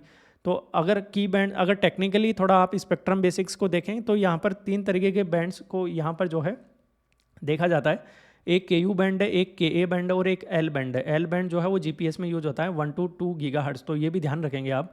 KA बैंड है वो हाईएस्ट फ्रीक्वेंसी पर होता है 26 to 40 gigahertz, high speed internet. और सिमिलरली KU बैंड भी जो है वो हाई स्पीड इंटरनेट के लिए होता है 12 to 18 गीगाहर्ट्ज़। फाइन, तो यहाँ पर कोऑर्डिनेशन यही होता है कि ईच सैटेलाइट जो है वो आपस में कोऑर्डिनेट करता है। एक कंपनी के अगर सैटेलाइट्स हैं वो आपस में कोऑर्डिनेट करेंगे, और इसके लिए ज़रूरी है कि वो इंटरफेरेंस अवॉइड करना ज़रूरी है ताकि वो स्पेक्ट्रम का ठीक से यूज कर पाएँ। फाइन, तो ये काफ़ी सोफिस्टिकेटेड जो है जॉब है एक तरीके से देखी जाए तो यहाँ पर वही वही है कि आपको अपनी खुद की यूनिक फ्रीक्वेंसी भी चाहिए और ऑर्बिटल पोजीशन भी चाहिए। फाइन, तो ये दोनों ही लिमिटेड है। तो इसको लेकर कहीं ना कहीं रेगुलेट करने की रिक्वायरमेंट होगी, रूल रेगुलेशंस बनाने होंगे जो सभी कंट्रीज़ और सभी कंपनीज़ के लिए इक्वली या देखें तो एक competitive level playing field provide करा सके। फाइन, क्योंकि अभी क्या हो रहा है मेगा कॉन्स्टलेशन बूम में, स्टारलिंक कंपनी जैसे देखें तो इसके अभी तो 8000 सैटेलाइट तो ऑलरेडी इसके ऑर्बिट में है, और ये कह रहा है कि हम 42,000 सैटेलाइट हम जो है आने वाले टाइम में यहाँ तक हम जो है प्लेस कर देंगे। वन वेब के अभी 600 से ऊपर हैं, अमेजोन कुइपर के अभी 3000 से ऊपर प्लान किए हुए हैं उन्होंने, चाइना की गोवैंग ने 13,000 के आसपास प्लान किए हुए हैं। तो मार्केट भी ये जो है ये बहुत जल्दी जो है यहाँ पर ग्रोथ देखने को मिल रही है। 2024 में $4.2 बिलियन के आसपास था, ये बताया जा रहा है कि 2032 में $27 बिलियन को ये क्रॉस कर जाएगा, यानी कि 25% से भी ज़्यादा इसकी कम्युलेटिव एनुअल ग्रोथ रेट आप देख सकते हैं। फाइन, तो स्ट्रेटेजी की एंगल यही है कि बियॉन्ड कॉमर्स हमें ये देखना होगा कि कहीं ना कहीं मेगा कॉन्स्टलेशन जो है वो एक डिजिटल सॉवरेनिटी के लिए भी इंपॉर्टेंट है, या स्पेस कम्युनिकेशन में सॉवरेन भी होना ज़रूरी है। तो ये एक बहुत बड़ा चैलेंज भी बनता जा रहा है नेशनल सिक्योरिटी के पॉइंट ऑफ व्यू से। तो इस एक्चुअल में इन सब को देखता कौन है? अगर हम देखें इस गवर्नेंस को ग्लोबल लेवल पर, तो इंटरनेशनल टेलीकम्युनिकेशन यूनियन जो है इसको देखती है, जो यूएन की ही एजेंसी है, यूएन के अंडर काम करती है, और इसमें 194 मेंबर इसके कंट्रीज़ हैं। तो यहाँ पर ये देखेंगे कि ये स्पेक्ट्रम भी अलॉट इन्हीं की तरफ से किया जाता है, आईटीयू की तरफ से, और ऑर्बिट भी अलॉट किया जाता है। तो ये इसी प्रिंसिपल पर काम करती हैं कि जो लिमिटेड हैं आपकी ऑर्बिट और स्पेक्ट्रम दोनों ही, ठीक जैसे नेचुरल रिसोर्सेज लिमिटेड हैं वैसे ही, लेकिन इसका जो सिस्टम है वो इस तरीके से फॉलो किया जाता है कि फर्स्ट कम फर्स्ट सर्व पर बेसिस है। ठीक है, जो पहले आ गया उसको पहले अवेलेबल हो जाएगा। फाइन, तो ये फर्स्ट वाले को फेवरेट होंगे या फेवर मिलेगा। तो कहीं ना कहीं इनिशियली कौन आएगा इस एरिया में? वही आएंगे जिसके पास अच्छी खासी वेल्थ होगी, अच्छी खासी फंडिंग होगी, फाइनेंशियल कैपेबिलिटी होगी, टेक्नोलॉजी, एडवांस टेक्नोलॉजी की एक्सेस होगी। फाइन, तो कहीं ना कहीं जो इनिशियली जो कंपनीज आ जाएंगी उनको इसमें प्रॉफिट मिल जाएगा, वो एज ले जाएंगी, और बाद में कोई नए कॉम्पिटिटर हैं वो इनके साथ कॉम्पीट नहीं कर पाएंगे। तो एक तो इनक्वालिटी का लेवल आ गया यहाँ पर।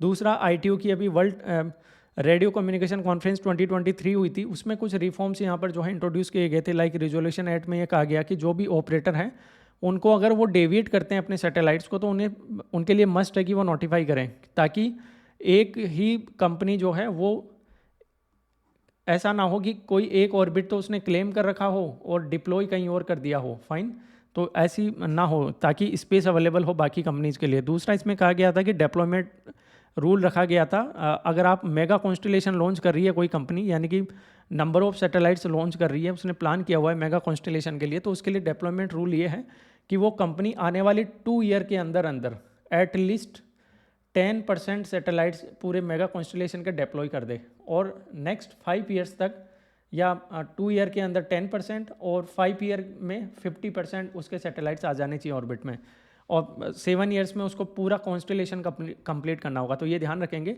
कि 2, 5, 7, 10, 50, 100। फाइन, तो चैलेंज यही है कि आईटीयू का अभी भी जो फ्रेमवर्क है वो पुराने टाइम के सैटेलाइट और उसके अकॉर्डिंग डिज़ाइन है। तो कहीं ना कहीं इसको अभी बहुत ही क्विकली जो है इसको इम्प्रूव करने की और ट्रांसफॉर्म या इसको जो है इसमें अमेंडमेंट करने की रिक्वायरमेंट है, क्योंकि अब सैटेलाइट जो हैं वो कुछ नंबर्स में नहीं, rather than thousands of satellites एक साथ जो है लॉन्च हो रहे हैं एवरी ईयर।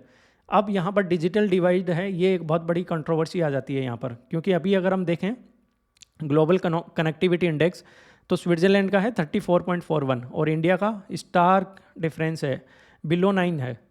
तो आप देख सकते हैं डिजिटल डिवाइड, ये तो इंडिया है। अगर आप अफ्रीकन कंट्रीज़ देखें और बाकी पुअर कंट्रीज़ देखें तो ये तो 5 के आसपास भी नहीं होगा। फाइन, तो बहुत बड़ा चैलेंज हो जाता है। ऑफलाइन पॉपुलेशन अभी भी 2.6 बिलियन बताई जाती है, जो आप देख सकते हैं अबाउट 8.5 बिलियन पॉपुलेशन आप दुनिया में देखें तो 2.5 बिलियन से ज़्यादा लोग ऑफलाइन हैं, और मेजॉरिटी जो है वो साउथ एशिया, अफ्रीका और लैटिन अमेरिका में देखने को मिलेगी। फाइन, लो अर्थ ऑर्बिट की जो एडवांटेज क्या होती है, क्योंकि लो अर्थ ऑर्बिट में आपकी लेटेंसी कम होती है। फाइन, 20 to 40 मिली सेकेंड होती है, रादर देन जो जियो स्टेशनरी है उसमें 600+ की मिली सेकेंड की होती है। जो अभी हम सैटेलाइट लॉन्च कर रहे हैं पर्टिकुलरली इसरो की, अगर हम देखें जीसैट वगैरह, वो जियो स्टेशनरी में होते हैं, लेकिन उसमें लेटेंसी ज़्यादा होती है, इसमें लेटेंसी कम होगी, तो रियल टाइम एप्लीकेशंस हैं वो पॉसिबल हो पाएंगी। अफोर्डेबिलिटी इशू लेकिन बहुत बड़ा हो जाता है, ये अगेन चैलेंज है, क्योंकि अगर स्टारलिंक का ही अपना देखा जाए तो यहाँ पर $600 आपको देना पड़ेगा और साथ में मंथली फ़ी देनी पड़ेगी, जो कि रूरल पुअर के लिए तो अफोर्डेबल ही नहीं है। ठीक है, एक नॉर्मल आदमी जो है इसको अफोर्ड नहीं कर सकता। इन्वेस्टमेंट भी बहुत ज़्यादा चाहिए होगा इसके लिए, क्योंकि इतने सारे सैटेलाइट डिप्लॉय करने हैं और इतना बड़ा इंफ्रास्ट्रक्चर डेवलप करना है, तो बहुत ज़्यादा इन्वेस्टमेंट भी चाहिए होगा। तो ये भी कहीं ना कहीं जो है पुअर कंट्रीज़ के लिए बहुत बड़ा चैलेंज आ जाता है। वो डिजिटल डिवाइड जो है वो कंट्री में भी देखने को मिलेगा और अक्रॉस द कंट्रीज़ भी देखने को मिलेगा। फर्दर इंडिया की अगर पोजीशन देखी जाए इस कॉन्टेक्स्ट में, तो अभी हमारे यहाँ पर जनरली जीसैट कैटेगरी के जो सैटेलाइट हैं वो यहाँ पर ये कवर करते हैं। जैसे इसरो का जीसैट N2 हमने अभी लॉन्च किया था, जो 40 Gbps थ्रूपुट प्रोवाइड कराता है। तो ये रिमोट एरियाज़ को भी कवर करता है, लाइक अंडमान है, नॉर्थ ईस्ट है, ये सब। अभी अगर जियो कॉन्स्टिलेशन की बात करें या जो मेगा कॉन्स्टिलेशन है, तो इसमें भारती वन वेब जो है इसका टाई अप हो रखा है, जिसमें 39% स्टेक भारती यानी कि हमारी एयरटेल कंपनी के हैं। तो कहीं ना कहीं ग्लोबल जो लियो इकोसिस्टम है उसमें इंडिया भी एक बहुत बड़ा पार्टनर के तौर पर यहाँ पर उभरता हुआ दिख रहा है। फाइन, लेकिन still majority of the company जो हैं वो या तो यूएसए की हैं या यूरोप की हैं, और चाइना तो अपना ही देखता रहता है, तो उसको तो इसमें कंसिडर करें ही ना। फाइन, तो ये सब है। तो रेगुलेटरी अप्रोच इंडिया के कॉन्टेक्स्ट में ट्राई ने यही कहा था कि एडमिनिस्ट्रेटिव अलोकेशन होना चाहिए रादर देन ऑक्शन। ऑक्शन में क्या होगा कि अलग अलग ऑक्शन करना पड़ेगा, अलग अलग कंपनी को अलोकेट करना पड़ेगा। इसके बजाय है कि कंपनीज आपस में कोलैबोरेट करें और वो डिसाइड कर लें कि किस पर्टिकुलर जो एरिया है और जो फ्रीक्वेंसी है वो आपस में कोलैबोरेट करके यूज़ कर सकती हैं, ताकि कम एरिया में ज़्यादा अवेलेबिलिटी हो सके। तो एक शेयर्ड स्पेक्ट्रम की बात हमने की है, ताकि वो अफोर्डेबल भी हो सके और उसका सही यूज भी हो सके। ये हमारी एक स्ट्रेटेजी है जो ग्लोबली भी इसको जो है इम्प्लीमेंट किया जाना चाहिए।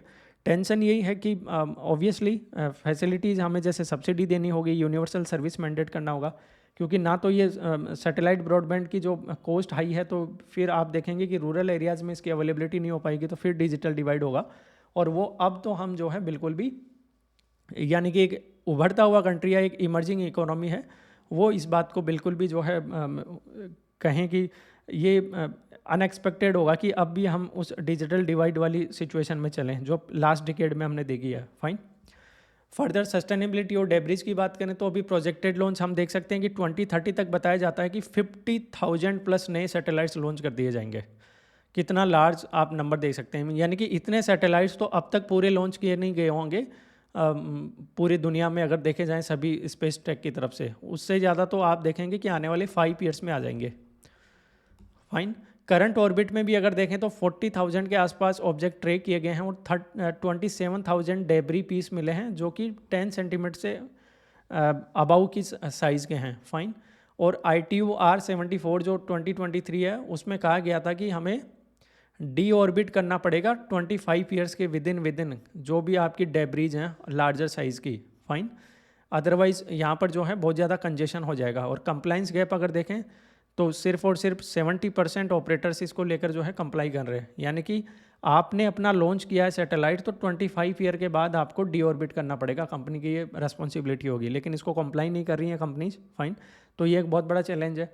तो डेब्री एक्यूमुलेशन होगा वहाँ पर, तो इसकी वजह से भी जो है आपको रिमूव करने में प्रॉब्लम आने वाली है। तो रिस्क यही है कि ऑर्बिटल कंजेशन जो है वो एक बहुत बड़ा चैलेंज हो सकता है, जिससे एक्चुअल में हम स्पेस को जो है ऑप्टिमली यूज ना कर पाएँ। फाइन, तो मेगा कॉन्स्टिलेशन तो रिक्वायर्ड है, वो तो बिल्कुल आज की रिक्वायरमेंट है, बट इसके साथ साथ कहीं ना कहीं जो है हम इस सिचुएशन में ना जाएं कि कहीं डिजिटल डिवाइड, क्योंकि अल्टीमेटली कहा जा रहा है कि डिजिटल डिवाइड को ही ब्रिज करेगा, तो इसको अफोर्डेबल बनाया जाए, इसको सक्सेसफुल बनाया जाए। ये रेस्पॉन्सिबिलिटी गवर्नमेंट्स की होती हैं और साथ ही साथ ITU की हैं, क्योंकि ये ग्लोबल लेवल पर स्पेस सबका शेयर्ड एंटिटी है। ऐसा है नहीं है कि कोई एक कंट्री किसी पर्टिकुलर एरिया को जो है क्लेम कर पाए। फाइन, तो यहाँ पर गवर्नमेंट्स रिक्वायरमेंट है वो मस्ट है।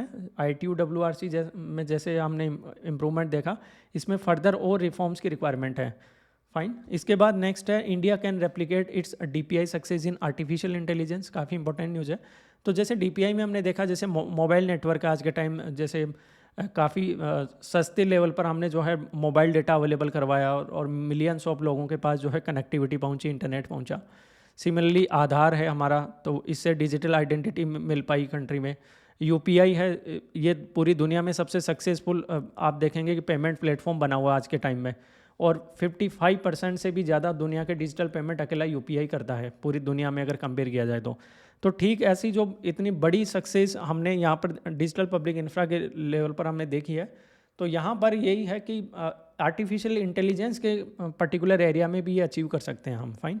सिमिलर इसको भी हम उसी प्रायोरिटी पर रखें, फाइन, क्योंकि अब आने वाले टाइम में एआई जो है वो एक नेक्स्ट अपॉर्चुनिटी होगी। अगर जो कंट्री इसमें एज ले लेगा उसके लिए आने वाले टाइम में काफ़ी ज़्यादा एडवांटेज होगा, फाइन। तो पोटेंशियल इम्पैक्ट भी हम देख सकते हैं। एआई अब हमारा लर्निंग को ट्रांसफॉर्म कर रही है, वर्क डे डिसीजन मेकिंग हो, हर सेक्टर में जो है एआई का रोल देखने को मिल रहा है। बट कहीं ना कहीं रिस्क भी है, फाइन, क्योंकि इसकी वजह से जो एग्जिस्टिंग इंफ्रा है उसमें कहीं ना कहीं डिस्ट्रप्शन देखने को मिलेगा।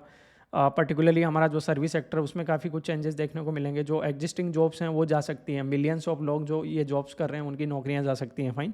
बट साथ में अपॉर्चुनिटी है, हम डायरेक्टली इंटेलिजेंस लेयर में मूव कर सकते हैं, fine, by combining India's data and green energy. तो हमारे पास अपॉर्चुनिटी भी है, फाइन।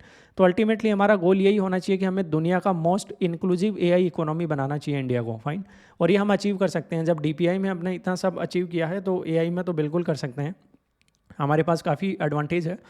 तो प्रायोरिटी हमारी क्या होनी चाहिए इसके लिए? एक तो ज्यूरिसडिक्शन और सॉवरेनिटी के कॉन्टेक्स्ट में हमें देखना होगा, क्योंकि जो फाउंडेशनल मॉडल्स अभी हम देख रहे हैं जो भी हैं वो majority of those are trained in abroad, या ऑल ऑफ दीज आप देख सकते हैं कि वो भी अब्रोड में इनकी ट्रेनिंग हुई है, फाइन।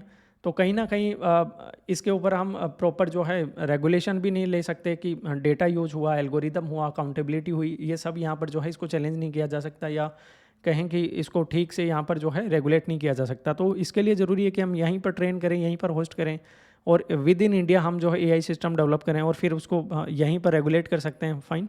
तो इसका सबसे इंपॉर्टेंट पार्ट तो ये हो जाता है, इसकी वजह से एक तो डिजिटल सॉवरेनिटी होगी और नेशनल सिक्योरिटी दोनों में हेल्प मिलेगी, क्योंकि एआई हर एरिया में है, चाहे इंफ्रा हो, डिफेंस हो, एनर्जी हो, फाइनेंस हो, फाइन।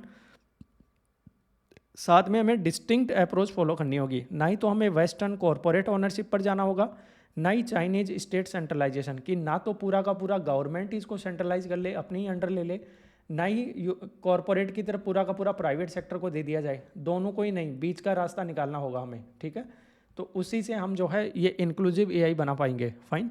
साथ में नेक्स्ट प्रायोरिटी हमारी होनी चाहिए ग्रीन एआई इंफ्रास्ट्रक्चर। देखिए एआई के लिए हमें वास्ट कंप्यूटिंग पावर चाहिए होती है, और इसके लिए ऑब्वियसली जब हाई कंप्यूटिंग पावर चाहिए तो इसके लिए आपको हाई लेवल ऑफ या बहुत ही ज़्यादा जो है मैसिव एनर्जी रिक्वायरमेंट होगी, और एनर्जी रिक्वायरमेंट होगी तो उसके लिए ज़रूरी है कि फिर वो एनर्जी डेवलपमेंट है वो किस वे में हो रहा है। तो अगर हम इसमें रिन्यूएबल एनर्जी का सबसे ज़्यादा यूज करते हैं, उसी को जो है यहाँ पर प्रमोट करते हैं, तो ये एक बहुत बड़ा इम्प्रूवमेंट होगा हमारे एनवायरनमेंट के लिए भी, और एक सस्टेनेबल एआई सिस्टम जो है वो हम यहाँ डेवलप कर पाएंगे, ठीक है, ये इंपॉर्टेंट है।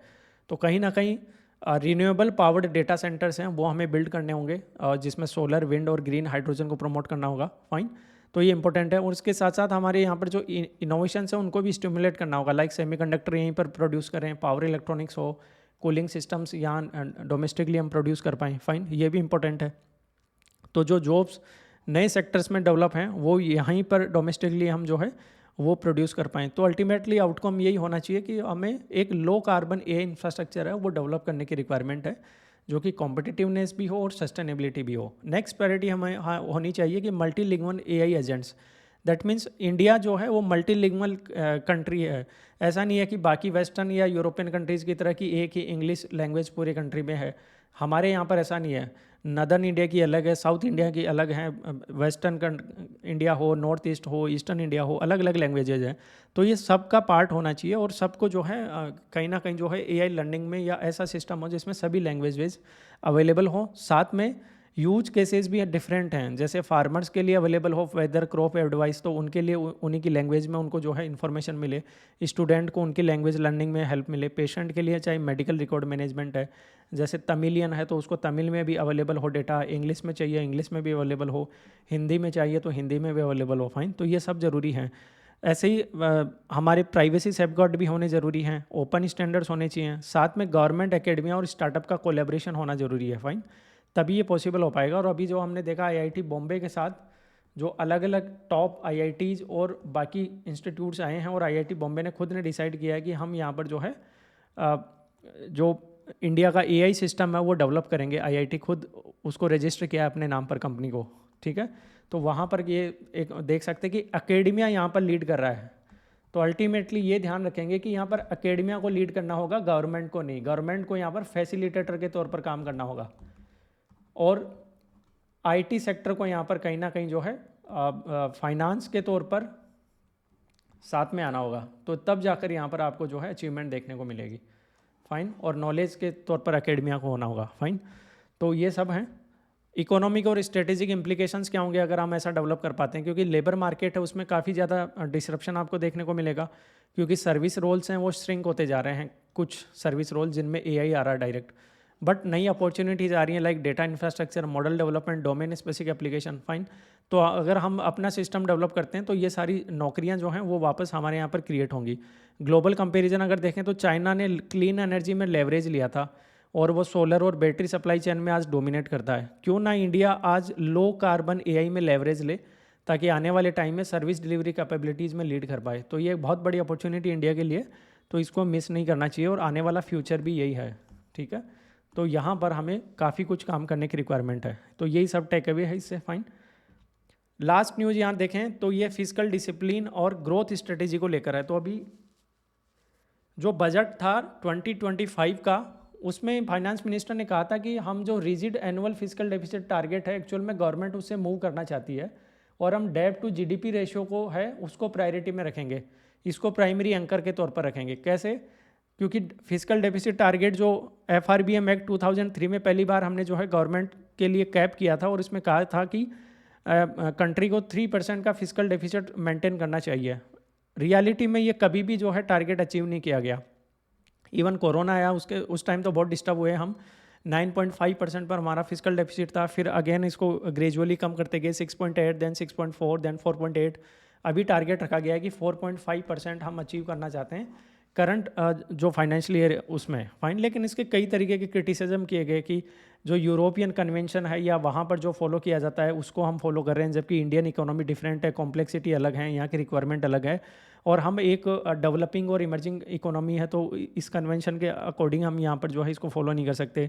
साथ में ये भी कहा गया कि जो इंडिया का डेवलपमेंट कंटेक्स्ट है उसके केस में ये कोई एम्पेरिकल बेसिस नहीं बनता कि 3% ही होगा या कुछ सर्टेन नंबर 4 या 5, तो इसका कोई हमारे पास डेटा नहीं है। फाइन। तो यहाँ पर ये कहा गया है कि ये प्रैक्टिकल नहीं है, रादर देन ये सिंबॉलिक ही रह गया है। तो क्यों ना हम इसको डिसकंटिन्यू करें या इसको प्रायोरिटी में ना रखें। फाइन। और यहाँ पर ये फिर सजेस्ट किया जाता है बार बार इकोनॉमिस्ट की तरफ से कि डेब्ट टू जीडीपी रेशियो को जो है प्रायोरिटी देनी चाहिए। फाइन। तो डेब्ट टू जीडीपी रेशियो एक्चुअल में क्या होता है, आपका क्यूमुलेटिव फिजिकल डिसीजंस को रिफ्लेक्ट करता है। फाइन। ये किसी एक ईयर के डेफिसिट को लेकर बात नहीं होती इसमें, क्योंकि ये एक लॉन्ग टर्म का आपका जो है डिसीजन मेकिंग है वो ये रिफ्लेक्ट होती है इसमें कहीं ना कहीं। और इसमें आपको देखेंगे तो फ्लेक्सिबिलिटी देखने को मिलती है फॉर ग्रोथ एनहांसिंग एक्सपेंडिचर के लिए, क्योंकि आप डेब्ट अगर कंट्री ले रही है तो वो इन्वेस्ट भी कर रही है। फाइन। तो कहाँ इन्वेस्ट कर रही है इकोनॉमी में, वो देखने वाली बात है। तो हम उसको इम्प्रूव कर सकते हैं, हमारी की जो पब्लिक इन्वेस्टमेंट है उसको इम्प्रूव कर सकती है कंट्री, साथ में प्राइवेट इन्वेस्टमेंट है उसको इम्प्रूव किया जा सकता है। तो कहीं ना कहीं डेब्ट टू जीडीपी रेशियो पर हमें फोकस करना चाहिए। फाइन। कि जो डेट हम यहाँ पर इन्वेस्ट भी कर रहे हैं तो उसके वो कंपनसेट हो रही है कि नहीं, ग्रोथ उससे ज़्यादा हमें अचीव हो रही है कि नहीं, ऐसे सेक्टर्स में हम इन्वेस्ट करें, ऐसे डिसीजंस लिए जाएं। फाइन। तो यहाँ पर काउंटर साइकिलिंग प्रॉब्लम जो है वो डेफिसिट की बहुत ज़्यादा हो जाती है, डेफिसिट टारगेटिंग की, उसी को कहीं ना कहीं जो काउंटर करने के लिए कहा गया। क्योंकि अगर आप 3.3% अगर फिजिकल डेफिसिट रख देंगे तो गवर्नमेंट को कहीं ना कहीं अपने जो इन्वेस्टमेंट है उनको रेस्ट्रिक्शन लगाना पड़ेगा। तो जब स्पेंडिंग गवर्नमेंट कम कर पाएगी तो जब ज़्यादा रिक्वायरमेंट होगी, जब इकोनॉमी को सही में स्पेंडिंग की रिक्वायरमेंट होगी, तब भी गवर्नमेंट जो है एकदम खुल के इन्वेस्टमेंट नहीं कर पाएगी। साथ में इस वजह से आप देखेंगे तो पब्लिक इन्वेस्टमेंट है वो सप्रेस होगा और ये कहीं ना कहीं जो है आपकी पब्लिक इंफ्रास्ट्रक्चर जो है उसको हॉल्ट करेगा, जो कि सबसे ज़्यादा इंपॉर्टेंट हो जाता है एक डेवलपिंग कंट्री के लिए। फाइन। तो इसमें अच्छा खासा इन्वेस्टमेंट चाहिए और उसमें गवर्नमेंट की तरफ से भी काफ़ी सारा इन्वेस्टमेंट चाहिए होता है। तो कहीं ना कहीं इसीलिए कहा गया कि डेब्ट जीडीपी है वो कहीं ना कहीं आपकी लॉन्ग टर्म सस्टेनेबिलिटी जो है उसको रिकॉग्नाइज करता है, तो इसके ऊपर ज़्यादा फोकस होना चाहिए। फाइन। फर्दर अगर देखें क्राउडिंग, बार बार ये कहा जाता था कि नहीं ऐसा नहीं करना चाहिए, हमें एक कैप रख देनी चाहिए, गवर्नमेंट को ज़्यादा स्पेंडिंग नहीं करनी चाहिए, अदरवाइज क्राउडिंग आउट इफेक्ट होगा, क्योंकि काफ़ी सारा पैसा गवर्नमेंट खुद ले जाएगी और प्राइवेट सेक्टर के लिए अवेलेबल नहीं होगा। तो ये तो एक मिथ की तरह है, आज की ये रियलिटी नहीं है। क्योंकि आज भी अगर बैंक्स की बात करें तो गवर्नमेंट सिक्योरिटी का 25% से ज़्यादा जो डिपॉजिट है वो बैंक्स के पास में है, फाइन। जबकि 18% की SLR हमने मैंडेट की हुई है। तो इट मीन्स पब्लिक सेक्टर खुद ही यहाँ पर अच्छा खासा इन्वेस्टमेंट कर रहा है गवर्नमेंट सिक्योरिटी में। तो और यहाँ पर स्टिल जो है प्राइवेट सेक्टर के लिए अवेलेबिलिटी है। तो कहीं ना कहीं यहाँ आप देखेंगे तो प्राइवेट क्रेडिट कंस्टेंट हुआ है, ऐसा बिल्कुल नहीं है, उनके लिए एनफ जो है क्रेडिट अवेलेबल है। तो ये भी देख सकते हैं। और गवर्नमेंट सिक्योरिटी के लिए आप देख सकते हैं कि काफ़ी ज़्यादा जो है डिमांड मार्केट में देखने को मिलती है। तो कहीं ना कहीं मार्केट में पैसा है तभी इतनी डिमांड होती है, फाइन। पब्लिक इन्वेस्टमेंट जो है वो बहुत इंपॉर्टेंट हो जाता है, एक ग्रोथ इंजन की तरह काम करता है। अभी हमने देखा भी रिसेंट में कैपिटल एक्सपेंडिचर जो है वो ड्रामेटिकली जो है यहाँ पर इंक्रीज हुआ है। 22 में गवर्नमेंट का 5.4 लाख करोड़ का ये एक्सपेंडिचर था, जो अभी रिसेंट इस करंट फाइनेंशियल ईयर में 11.11 लाख करोड़ पर चला गया है। तो ये ऑलमोस्ट 3.4% ऑफ GDP हम अकेला कैपिटल एक्सपेंडिचर के तौर पर कर रहे हैं। और कायदे से तो देखा जाए तो ये 5% के अबव होना चाहिए, फाइन। या आप देखें तो मैसिव इन्वेस्टमेंट यहाँ पर करने की रिक्वायरमेंट है स्टिल, क्योंकि इंफ्रास्ट्रक्चर में काफ़ी एरियाज फोकस करने होते हैं, road, railways, port, airport, metro, energy, water system. और अभी एडवांस आप देखें आप AI वगैरह है, डिजिटल इंफ्रा है, उस पर भी अच्छा खासा इन्वेस्ट करना होता है। तो काफ़ी कुछ है, बट फिजिकल इंफ्रास्ट्रक्चर में बहुत ज़्यादा इन्वेस्टमेंट करनी होती है। अभी तो आप सपोज करिए कि मेट्रो है, मेट्रो सिटीज़ में मेट्रो वो भी काफ़ी सारी कंट्रीज़ में काफ़ी सारी सिटीज़ में आ रही है। तो ये भी अलग अलग, इवन आप देखेंगे अबाउट 100 सिटीज़ में मेट्रो आ जानी चाहिए 2030 तक। टारगेट तो ये होना चाहिए हमारा, या 2035 तक, फाइन। और अभी बुलेट ट्रेन इंडिया में आई नहीं है, जो 2030 का टारगेट है वो भी आएगी तो सिर्फ एक लाइन पर आएगी, अभी तक सिर्फ एक single line, Ahmedabad to Mumbai. जबकि इतना बड़ा कंट्री है। और चाइना में देखें तो चाइना, जापान, साउथ कोरिया, इनमें बुलेट ट्रेन जो है वो अच्छा खासा नेटवर्क डेवलप हो चुका है। तो हम कहीं ना कहीं बहुत पीछे हैं। तो इसके लिए बहुत ही मैसिव फंड्स चाहिए होंगे, बहुत ही मैसिव इंफ्रास्ट्रक्चर स्पेंडिंग चाहिए होगी, तभी जो है कंट्री की प्रोडक्टिविटी बढ़ेगी। तो आप ऐसा नहीं है कि ये अगर हम सही तरीके से गवर्नमेंट इसको इम्प्लीमेंट करती है तो इसका इकोनॉमी में जो है मल्टीप्लायर इफेक्ट देखने को मिलता है फिर, ठीक है। तो ये बहुत इंपॉर्टेंट हो जाता है। तो अभी स्ट्रेटेजिक प्लान के तौर पर भी गवर्नमेंट ने काफ़ी कुछ खर्च किया है, जैसे PM गति शक्ति है, वो भी $1.2 ट्रिलियन का अभी यहाँ पर टारगेट रखा हुआ है, जिसमें मल्टी मॉडल कनेक्टिविटी होगी, रेड्यूस लॉजिस्टिक कॉस्ट होगा, इम्प्रूव सप्लाई चेन्स होगी, फाइन। ग्लोबल पैरेलल की अगर बात करें तो चाइना के ग्रोथ से हम देख सकते हैं कि चाइना ने जो पोस्ट डेंग रिफॉर्म्स थे उसमें बोल्ड इंफ्रास्ट्रक्चर इन्वेस्टमेंट किए थे, और उसी की वजह से आज चाइना को हम देख सकते हैं, क्योंकि उसने अपना इंफ्रा डेवलप किया, उसके बाद उसकी मैन्युफैक्चरिंग जो है वो बहुत ही ड्रामेटिकली जो है वो इंक्रीज हुई, और आज वो दुनिया का मैन्युफैक्चरिंग हब है अगर आप देखें तो, या मैन्युफैक्चरर ऑफ द वर्ल्ड अगर कहें तो वो पूरा चाइना देख सकते हैं। अपनी टोटल गुड्स का एक्सपोर्ट अगर देखें तो वो 94% अपनी यहाँ की डोमेस्टिकली मैन्युफैक्चर गुड्स जो मैन्युफैक्चर की हैं वो एक्सपोर्ट करता है, out of 100% of their merchandise exports. तो आप देख सकते हैं कितना बड़ा यहाँ पर जो है इंफ्रास्ट्रक्चर इन्वेस्टमेंट की वजह से वहाँ पर जो है आप बूम देख सकते हैं। तो ये सिमिलर जो है हमें भी हिस्ट्री क्रिएट करनी होगी इंडिया को, फाइन। और फिर रियल क्वेश्चन ये होने चाहिए, ना कि ये कि डेफिसिट 3% है कि 4%, रादर देन ये होना चाहिए कि जो डेट है वो क्या सस्टेनेबल है, जो ग्रोथ है वो एक्चुअल में हमारी बोरोइंग कॉस्ट को एक्सीड कर रही है कि नहीं कर रही है, जो पब्लिक स्पेंडिंग है वो एक्चुअल में ग्रोथ एनहांसिंग एरियाज़ पर डायरेक्ट हो रही है कि नहीं हो रही है, उसकी वजह से इकोनॉमी की प्रोडक्टिविटी इंक्रीज हो रही है कि नहीं हो रही है, मल्टीप्लायर इफेक्ट उसमें रिफ्लेक्ट हो रहा है कि नहीं हो रहा है, ये देखना जरूरी है। तो डिसीजन सही हो, करप्शन फ्री हो, ट्रांसपेरेंसी हो, और डेडिकेटेडली और ऑन टाइम एग्जीक्यूशन हो, ये ज़्यादा इंपॉर्टेंट है, फाइन। तो ऑब्वियसली ये जो शिफ्ट गवर्नमेंट कह रही है कि डेब्ट टू GDP रेशियो की तरफ, एक प्रैग्मेटिक और एविडेंस बेस्ड है, ये रिक्वायरमेंट भी आज के टाइम। और एलिवेटेड जो पब्लिक इन्वेस्टमेंट है वो एसेंशियल है हमारे लिए, ताकि एक सस्टेनिंग 7-8% GDP ग्रोथ एटलीस्ट ये तो हमें नेक्स्ट डिकेड तक के लिए चाहिए ही चाहिए, फाइन। तो यही है इंपॉर्टेंट, और इसमें एक स्ट्रेटेजिक फ्लेक्सिबिलिटी भी हमें मिलती है जो फिजिकल डेफिसिट टारगेट में नहीं मिल पाती है, फाइन। नेक्स्ट जो न्यूज़ है वो है कि चाइना का जो ट्रेड प्लस है उससे इंडिया क्या लेसन्स ले सकता है। तो बहुत इंपॉर्टेंट है चाइना का जो हमने अभी ट्रेड या गुड्स का जो देखा, इसमें चाइना दुनिया का पहला कंट्री बना है जिसने अपना ट्रेड सरप्लस सिर्फ गुड्स में 1.1 ट्रिलियन यानी कि अबाउ 1 ट्रिलियन क्रॉस किया है, जो कि वर्ल्ड रिकॉर्ड है। और यहाँ पर ये देख सकते हैं कि इनका अगर गुड्स का एक्सपोर्ट देखा जाए तो 3.6 ट्रिलियन अकेले चाइना का है, और अगर हांगकांग को अगर इंक्लूड कर दें तो $4 ट्रिलियन के ऊपर चला जाता है। अगर यूएस का इसके साथ कंपेयर किया जाए तो यूएस का भी 2 ट्रिलियन के बिलो है, फाइन, 1.7 ट्रिलियन काफ़ी कम है। यानी कि almost half of the China's exports, और इम्पोर्ट्स बहुत ज़्यादा हैं, ऑलमोस्ट डबल हैं।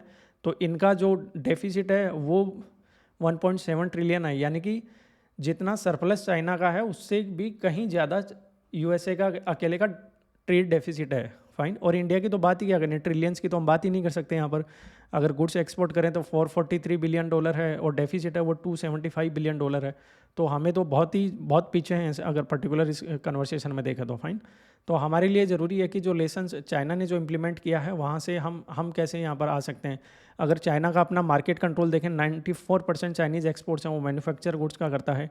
60% दुनिया के लैपटॉप चाइना से बनकर आते हैं, 50% smartphone, 82% flat panel displays, 64% telecom parts जो हैं वो चाइना से बनकर आते हैं पूरी दुनिया में। 60% के अराउंड सोलर इक्विपमेंट अकेला चाइना बनाता है। 56% के around lithium ion battery China बनाता है। फाइन। इलेक्ट्रॉनिक्स मशीनरी कंपोनेंट का ग्लोबली चाइना सबसे बड़ा लार्जेस्ट सप्लायर है। कैसे चाइना ये सब अचीव कर पाया, अगर आप देखें तो 1980 और 1990s में क्या हुआ था कि यूनाइटेड स्टेट्स और वेस्टर्न जो कंपनीज हैं, वो जो यूरोपियन फर्म्स हैं, उन्होंने अपना एक्चुअल में क्या हुआ, प्रोडक्शन मूव करना स्टार्ट किया। तो इनके लिए चाइना ने ऑफर किया कि जस्ट ए सेकेंड,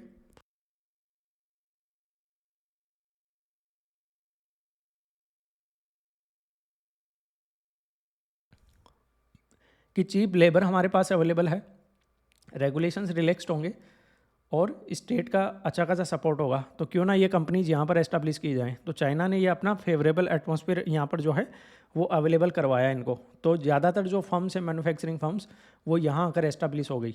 तो यहाँ की जो बड़ी बड़ी कंपनियाँ थी उन्होंने अपनी यहाँ पर सब्सिडियरीज हैं वो यहाँ पर चाइना में ओपन कर दी। तो इसके साथ में ये इन्वेस्टमेंट भी लेकर आए, यहाँ पर टेक्नोलॉजी भी लेकर आए, और धीरे धीरे क्या हुआ कि इसके साथ में चाइना की अपनी डोमेस्टिक कंपनीज हैं वो भी डेवलप होने लगी, क्योंकि वो यहाँ से सीखने लगी, वहाँ से टेक्नोलॉजी मिलने लगी, यहाँ की ट्रेंड लेबर है वो इनमें काम करने लगी। तो कहीं ना कहीं चाइना की अपनी कंपनीज भी डेवलप होने लगी, और जो वेस्टर्न कंपनीज हैं उन्होंने भी यहाँ पर अच्छा खासा अपना जो है एस्टैब्लिशमेंट कर लिया। तो अल्टीमेटली मैन्युफैक्चरिंग यहाँ होने लगी दुनिया की सबसे ज़्यादा। तो जब मैन्युफैक्चरिंग होगी तो ऑब्वियसली दुनिया में जब डिमांड है वहाँ पर सप्लाई यही करेंगे फिर। तो इस वजह से जो है इनके एक्सपोर्ट्स इंक्रीज़ होने लगे। तो कहीं ना कहीं आप देख सकते हैं कि काफ़ी कुछ इम्प्रूवमेंट हुआ। और इसके साथ साथ क्या हुआ कि सब्सिडियरी जो मैन्युफैक्चरिंग है वो भी डेवलप हुई, क्योंकि नॉलेज एब्जॉर्ब हुई, अलग अलग कंपनीज आई और साथ में टेक्नोलॉजी लेकर आई। अब मान लीजिए कि टेलीकॉम की कंपनीज हैं और ये मैन्युफैक्चरिंग कर रही हैं, तो कहीं ना कहीं जो इनपुट्स चाहिए होते हैं, जैसे चिप है, प्रोसेसर है, इनकी रिक्वायरमेंट होती है, तो इनकी भी फिर मैन्युफैक्चरिंग लोकली होने लगी चाइना में। तो इसके लिए चाइना की फिर डिपेंडेंसी रिड्यूस होने लगी।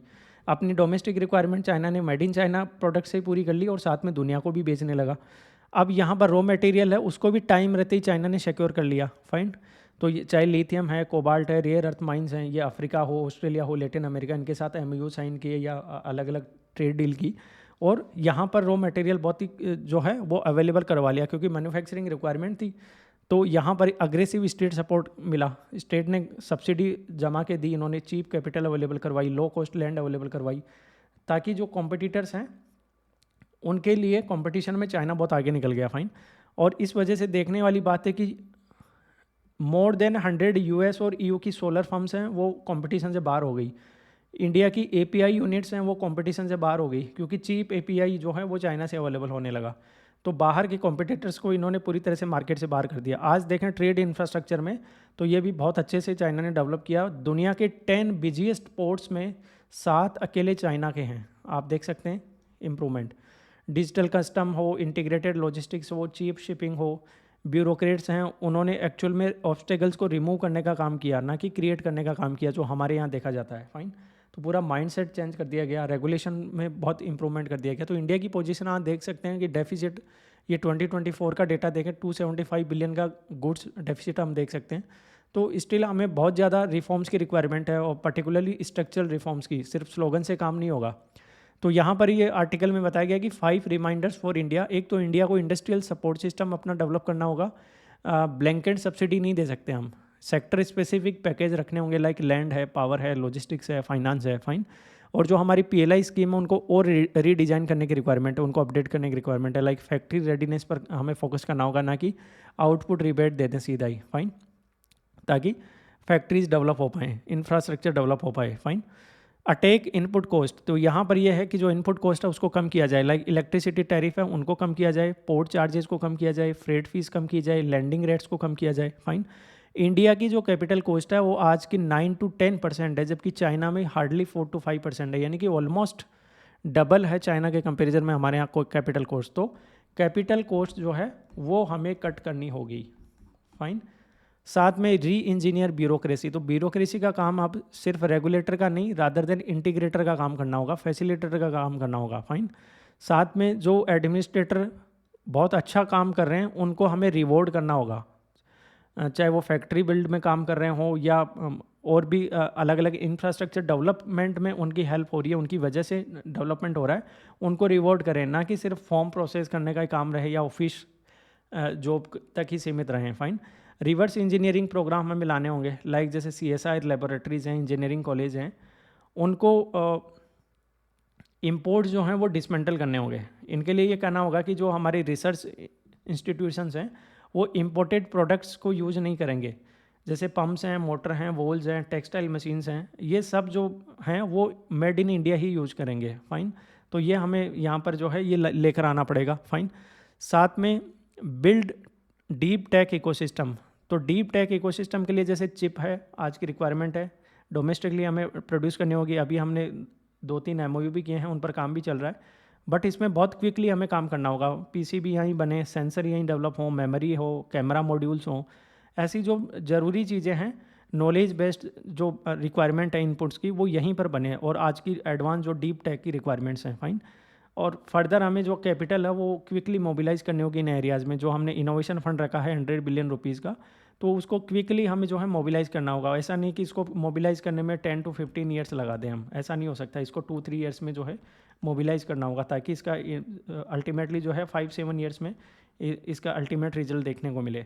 लॉन्ग टर्म R&D की पर फोकस करना होगा, इंफ्रा स्किल्स। फाइन। तो हमारे लिए जो है ये काफ़ी इंपॉर्टेंट हो जाता है, ये अब कोई ऑप्शनल नहीं, ये मैंडेटरी हो गया है, सर्वाइवल की बात आ गई है। फाइन।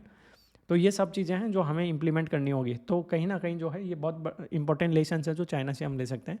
कि टेक अवे यही है कि जिस तरीके से चाइना ने $1 ट्रिलियन का ट्रेड सरप्लस है, वो सिर्फ ऐसा नहीं है कि इसके एक्सपोर्ट्स पर ही डिपेंड करता है, रादर देन इसने जो इंडस्ट्रियल डेवलपमेंट किया है, अपनी जो स्टेट पावर की तरफ से बैक मिला है या स्टेट या गवर्नमेंट की तरफ से मिला है, रॉ मटेरियल को लेकर इन्होंने फोरसाइट रखी है या बहुत पहले से इसके ऊपर काम किया है, डिसिप्लिन्ड एग्जीक्यूशन किया है, तो ये सब हमें भी करना होगा।